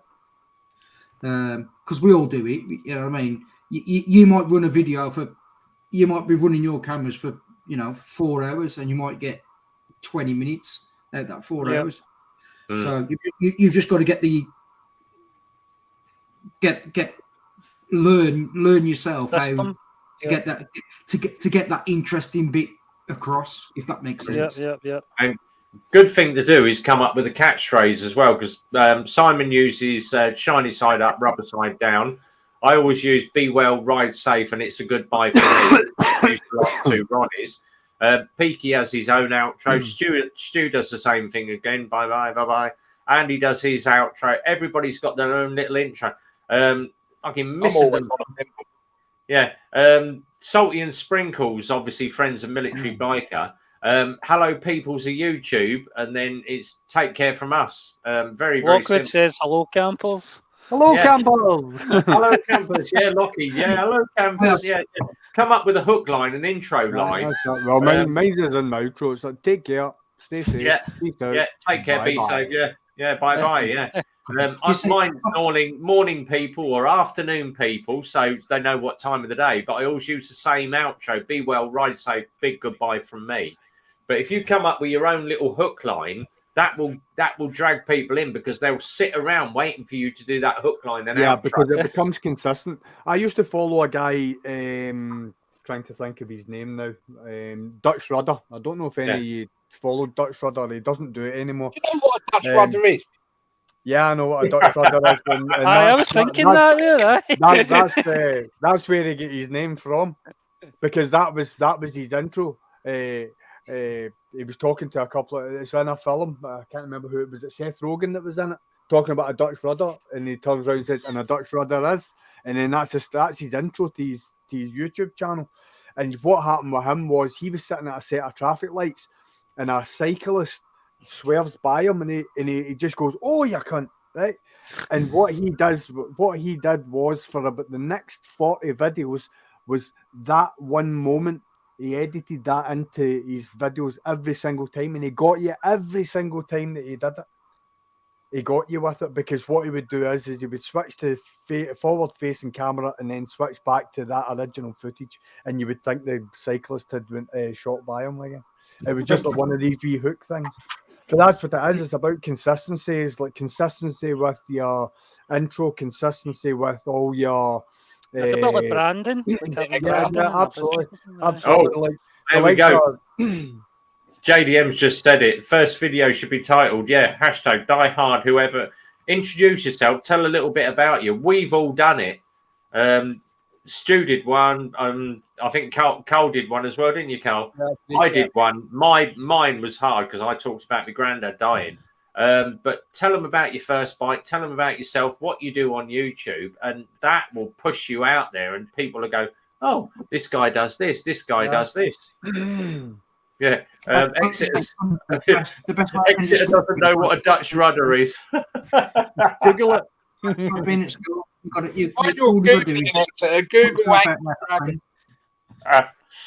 Well, it's like for me, I've got one, and it's mine's my end video, which is from my. I had a pretty major counselling session, and she was like, "Stay safe, keep your family safe." And I was like, "Yeah." So I opened the door and I turned around, went to shut the door. She went, "Can you do me one thing?" And I was like, "What's that?" She went, "Smile," and I smiled, shut the door, and I was like, "That was fucking brilliant. That was really good. That was." And then when I started my YouTube channel. When you smile at people will smile back at you. Yeah. But I'll get people message me saying, "I've sat at home smiling." It's like when you talk to someone on the phone, you can tell if someone's smiling or frowning. Just by talking to them on the phone. 100%, mate. You know, you can sit there and. But that's what I'm saying. The amount of people who have messaged me saying, "I've watched the end of your video and I've sat here smiling at you, going, can you smile?" I'm smiling back. I'm watching the fucking telly. Do you know what I mean? That's it. I've just got a red stripe for sharing that up. Fuck it. Fuck them. But Chris, that's personal to me, if that makes sense. So like when people say to me, "Oh yeah, I'm smiling at your video," or at the end I'm smiling, I'm like, "Sound, that's great," kind of thing. Do you know what I mean? You ain't got to come up with a catchphrase, but if you come up with a little intro or a little thing yourself, then sound. Or you'll over time you'll manifest something, if that makes sense. It'll just come. Natural progression. Yeah. Like my first video was fucking shocking, mate. You know what I mean? I'll put my first video up. I had that many comments going, "I don't understand what the fuck you're saying." So I took it down, and it took me months and months and months. And then in the end, I put about 4 out in about 3 weeks. And it was till I went out with a couple of other riders from other areas, and a bloke went to me, "Oh, you're like the Peaky Blinders, but you're not the Peaky Biker." And I was like, "That's my YouTube name, the Peaky Biker." And from then I was like, "Right, that's my Peaky Biker," because it might sound daft, but it kind of clicked at that moment in time. And I was like, "Right, that's my YouTube channel, and that's what it's going to be called." Yeah, that's how I got mine. Because coming back from the garage, because I used to rev match to come down through the box. So it was like ring, ring, ring, and I pulled in the garage, and he said, "How did the video go?" And I went, "Yeah, really, really good. Nice little ride out." And he said, "You still haven't come up with a YouTube channel?" And I went, "I might just call it the biker from Milton Keynes, or Eclipse Motorcycles Rider." And then one of the guys come out. He went, "Will you stop fucking rev bombing?" And I went, "What's that?" And he went, "Boom, ving, ving." He said, "This rev bomb." And I went, "Ah." But when I actually put into YouTube rev bomb, there was already an American guy that used to do a lot of video. He's got like 50,000 subscribers called Rev Bomb. And I'm like, "Oh crap." So I messaged him and said, would you mind if I did RevBomb UK? And he went, what do you do? I said, just bike reviews. And he went, yeah, just use it as long as you put UK on it. Because I own RevBomb, YouTube RevBomb. That is him. But then obviously I've had a message from YouTube asking me if I want to just do RevBomb now, because that channel is now going to be deleted because he got killed a couple of months ago. Yeah, he was the guy that used to pop wheelies through down the freeway at 80 mile an hour. So own fault, sorry, but I said to him, no, I'm quite happy with RevBomb UK. Everybody knows what RevBomb is, so you know it's one of those things. So we're changing it now, is it? Really? Yeah. It's pointless changing my name. Yeah, everyone's going to know who I am. Oh, Zed's just disappeared. Good name for you though, because do you realise how many rev bombs you do when you're driving off Super Sausage? I know. That's what everyone says to me. Bloody hell, how many rev bombs do you drop when you go? Yeah, that's how I got the names. About 3 or 4. Oh, and you've got to stop calling Super Sausage the SS. Oh yeah. I don't like it. Yeah, we're going to meet the SS. Where is it? It's over there. Little guy with the moustache. just off for a meet up with the SS. Yeah. What did Paul get? Mate, honestly, Chris, you just gotta just fucking stick it there, mate. What you gotta do? Fucking waffle shit. Yeah. Fucking have a chat. And put it out there and just fucking leave it, mate. Honestly, genuinely, don't look. And the only other thing I'd say is, for me, is what I did. Don't be too harsh on yourself. Do you know what I mean? Don't look at things too fucking deep. Don't analyse yourself too deep. No, just do your content, put it up, forget about it. Once you're happy with the video, mate, fucking stick it out. Bit like Mel Gibson and his baseball field. If they like it, they will come. Yeah, mate. At the end of the day, you know, you ain't gonna be everybody's fucking mate at the end of the day. You know what I mean?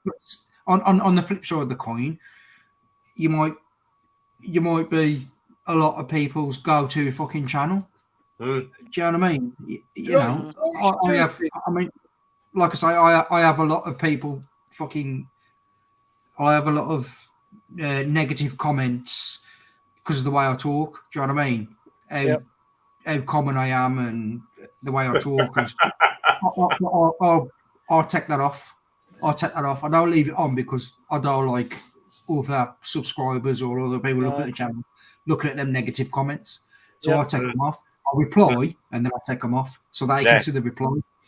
But you've just got to just put yourself out there, mate. You know what I mean? But you don't get. I mean, I get a lot. Well, I don't get a lot of negative comments, but it's kind of the same people commenting constantly. If that makes sense. That's like I said, you know, I get. We used to have a little old guy that he never rode a bike, but he used to comment all the time. He hasn't commented now for about 6 months. Yeah, he's obviously he's dropped off. He's still on the channel. He still follows me, but you know, I haven't inquired as to where he is. But I get people that, oh, you know, your video was crap. Why is that? Oh, because you called the VMAX a V twin and it's a V4. Well, you know, it's a V engine. What, you know, don't go into it, mate. I'm just riding the bloody bike. And then someone's and then I had the guy, obviously this guy with the bloody Vogue this week. Oh, you know, you've never ridden one. I did the first bloody review. Me and Exeter did the first 2 reviews of the Vogue when they first come out, because Exeter got one, I got one. And it was like when we had the review of the Lex Motos, me and Spicy got offered 2 different bikes. He got the Vendetta 250. I got the LXR 380. And I said to Lex Moto, no, I want to ride the Vendetta because it's a 250 Cafe. No, we've already sent it to Spicy. He took it green laning and got the thing covered in mud. I took the 380 out and put the thing knee down round the roundabout. And everyone's like, you can't put a 380 knee down at 30 mile an hour. You can. If you're hanging off the bike far enough, you will get any bike knee down. And then, of course, Yeah, off the back of it, everybody tried to get the 380 knee down and crash the bikes. And I got the blame that guy for it. That guy Ninja does it in car parks, doesn't he? Was it is something Ninja? Yeah. You know who I'm talking about? Yeah, the Moto Jitsu. That's it, Moto Jitsu, that's what it is, aye. Yeah, and he's only doing like 5 miles an hour and he can get the knee He's down. 5 miles an hour. Well, anybody can put Aye. a bike knee down. It is a piece of piss on a sports bike. But you Aye. try doing it on something like a touring bike. And I said to him, you will never get a GTR knee down. And then someone in America went and proved it. He actually got the GTR and he's doing figure of eights and putting his knee down on the corners.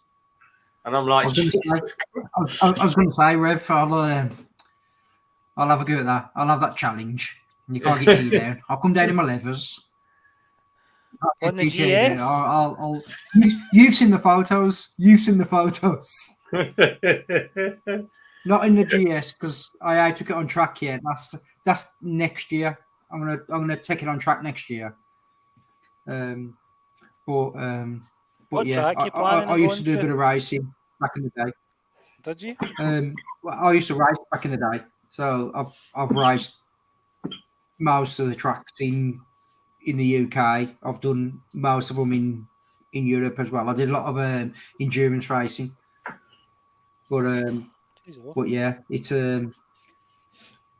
when I go up, like, because I live in Wolverhampton, so we've got something called it's like a racetrack. It's the A41 basically, so it goes up to the Raven Calf. So I can get up to the Raven Calf. If you drive sensibly, it's about 55 minutes ish. You know what I mean? I can do it in about 27, pushing it.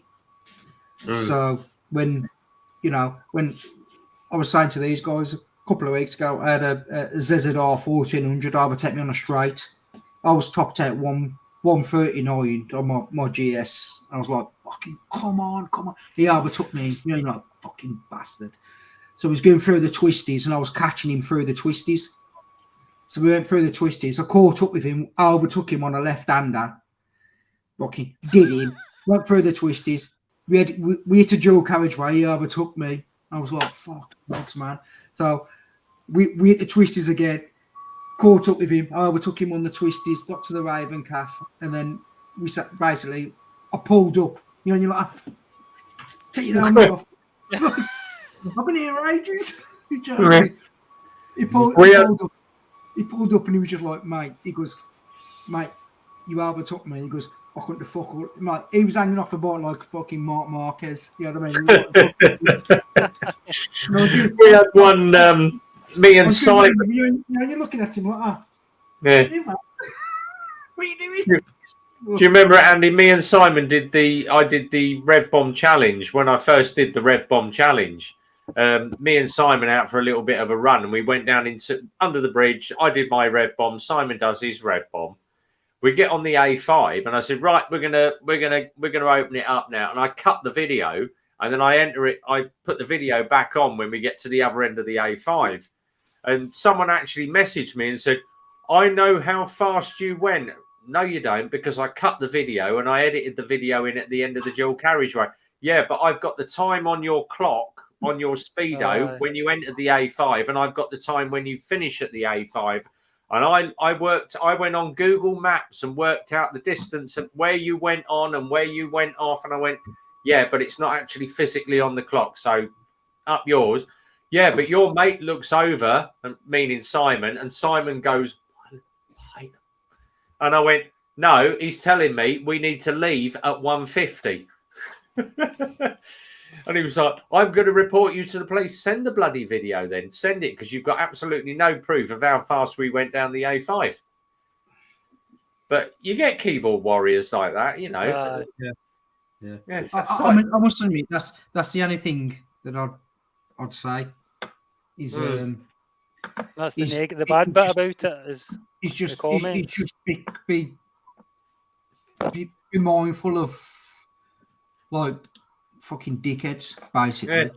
Well, you look at some of the Super Sausage runs where we're playing around, and Boo's the worst one for it on that S1000RR, and he done half open it up down the A5 and Rhythmic as well, and then poor old Andy on the GS is like woof, Yeah, with mixed faith, when I went past him at 130 and I pulled away from his ST on my GS, and he looked at me and the wife just waved at him as we went past because she was on the back of the GS as we pulled Waving away. like that. How the fuck does that thing do that? I said, well, that's 140 fucking torque for you. Yeah, exactly. Shaft was- drive bike will always beat a chain bike any day. See, I was only saying this the other day. Like See you I later, topped Phil. out on my GS. On the screen it had 141, but on the Is that little what app you find? that you can get on your phone, it was 139. The But clocks yeah, are quite I accurate was- on those again, GSs. Yeah, but again, I was chasing this CBR 1000 through Let's a face set it, of lanes.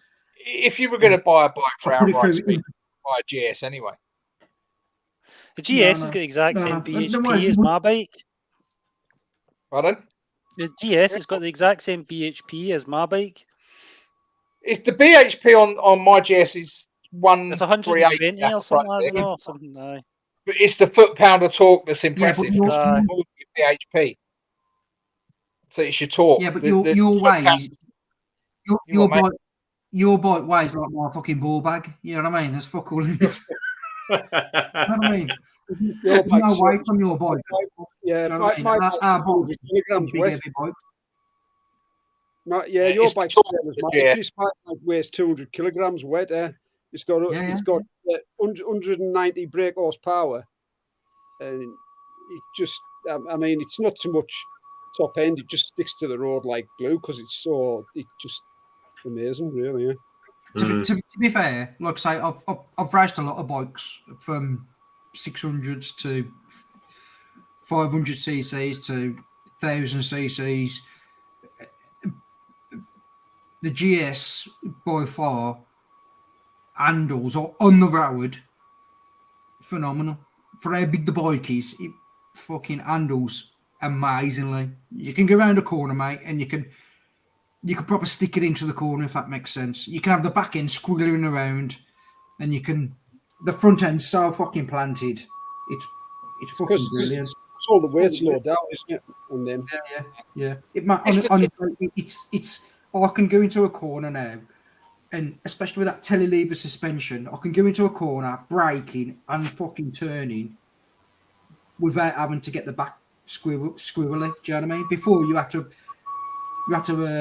almost like fucking power slide into the corner to get it round. Where with that counter-lever suspension, mate, you can brake that hard and turn the fucking wheel. You honestly, mate, you're like it's fucking going into a corner. You can really, really push with that telelever suspension. Honestly, it's fucking brilliant. I've never experienced anything like it in my life. No, the missus And loves you it don't- because there's no front end dive. So if No, you're two up, no, especially if you're two up and you're heavy braking, it doesn't dive in. You've got about quarter of an inch at the most under full braking, and it's just not throwing it Well, forward. But But you can have a good 40% brake turning in. So you can turn into the corner and brake at the fucking same time.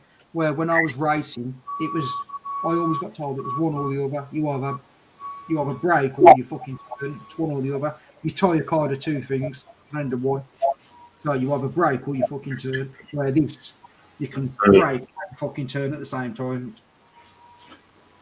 It's fucking brilliant. I was prone for doing that because obviously I go out and ride twice a year with Guy from the local CBT school, and he only does DAS. And he said to me, for every time I go out, and he went, every time you went around about, get off your fucking front brake. And I went, why? He said, stop going in on the brake and rolling the throttle and pushing the back end out. And I went, I've always done that. He said it's a bad track habit. It is very, very bad track habit. But I've always done it. Yeah. See, I got. Well, I don't know. It must have changed, but that's how I got told when I was. So you're braking with the front brake and putting revs on at the same time. Yeah. No, what you're doing is you roll the throttle. So you're braking, you roll off the throttle into the corner, but then as you hit the apex of the corner, you're releasing the brake and rolling the throttle on. All right. Yep. But there's a very thin line between doing that and then losing the front end. Mm-hmm. You've got to practice it. But it's a bad track habit. I used to do it all the time on track, but I still bring. With the 6 axis, you can go in full chat into a bend, bank the bike right over, and grab a handful of front brake, and that bike will not stand up. You can grab that brake as hard as you can. If you're going round and round about 35, 40 mile an hour, banking the bike right over and grab that front brake as hard as you can, that bike will not stand up. It'll only apply the amount of pressure to that front brake that the bike can handle. And then as you come out of the bend, full pressure will be applied. And there's a video on it. These guys, BMW is teaching these guys to do it because it's so unnatural grabbing a handful of brake in a corner. They had to train their brain to do it. And I'll tell you what, to watch them do it is something else. How them bikes stop in a bend is absolutely phenomenal. You see, when I go into a bend, so I'll power on. I'll roll off, brake, sort my gears out, and then I accelerate but use the front brake and the back brake to go around the fucking bend. So once I've released both, it's full chat then. But up until that point, I've still got my throttle fully open. So I'm on the front brake and the back brake, going around the bend. Then once I'm at a point where I'm like, right, I know where I'm going to hit the curb, both off, and then you can shoot off. I don't coast through corners.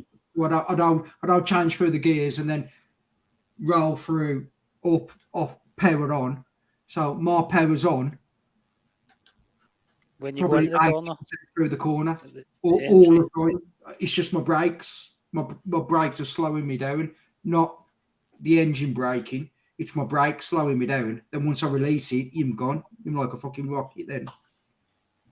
But a lot of people say that obviously trail braking into corners is bad for you, but I've always trail braked. It's just one of those things you get used to. Always. Yeah, I always trail brake going into a corner. Yeah, but they always say to you, "Oh, you shouldn't be doing it because it's a bad track habit." But I've always trail brake going into corners. Hello. I don't understand there. I don't understand there because all you're doing is being able to stand your bike up. You're stopping yourself from fucking crashing. If you trail brake, you're stopping yourself from fucking crashing. So I don't understand that, and that's why when I go into a corner, I use the brakes are for stopping. Do you know what I mean? That's what they're made for. You produce heat and fucking stop you. If you roll off the throttle and brake, you're not producing no heat. Exactly. You need to keep the gas on to keep the heat, to keep it cycling for the compound to be able to work, to brake. So people saying you need to roll off, brake, and all this lot, that's fucking bollocks. You need to keep it on, brake, slow yourself down into the corner, and then as soon as you release, that's when people gather momentum. If you ride on the road, that's how they gather momentum and get a gap, because they're still accelerating, but they're using the brakes because they're using the heat and the brakes to slow themselves down. And then once you hit the corner, you release off, and you're still at 60, 70, 80% throttle, if that makes sense.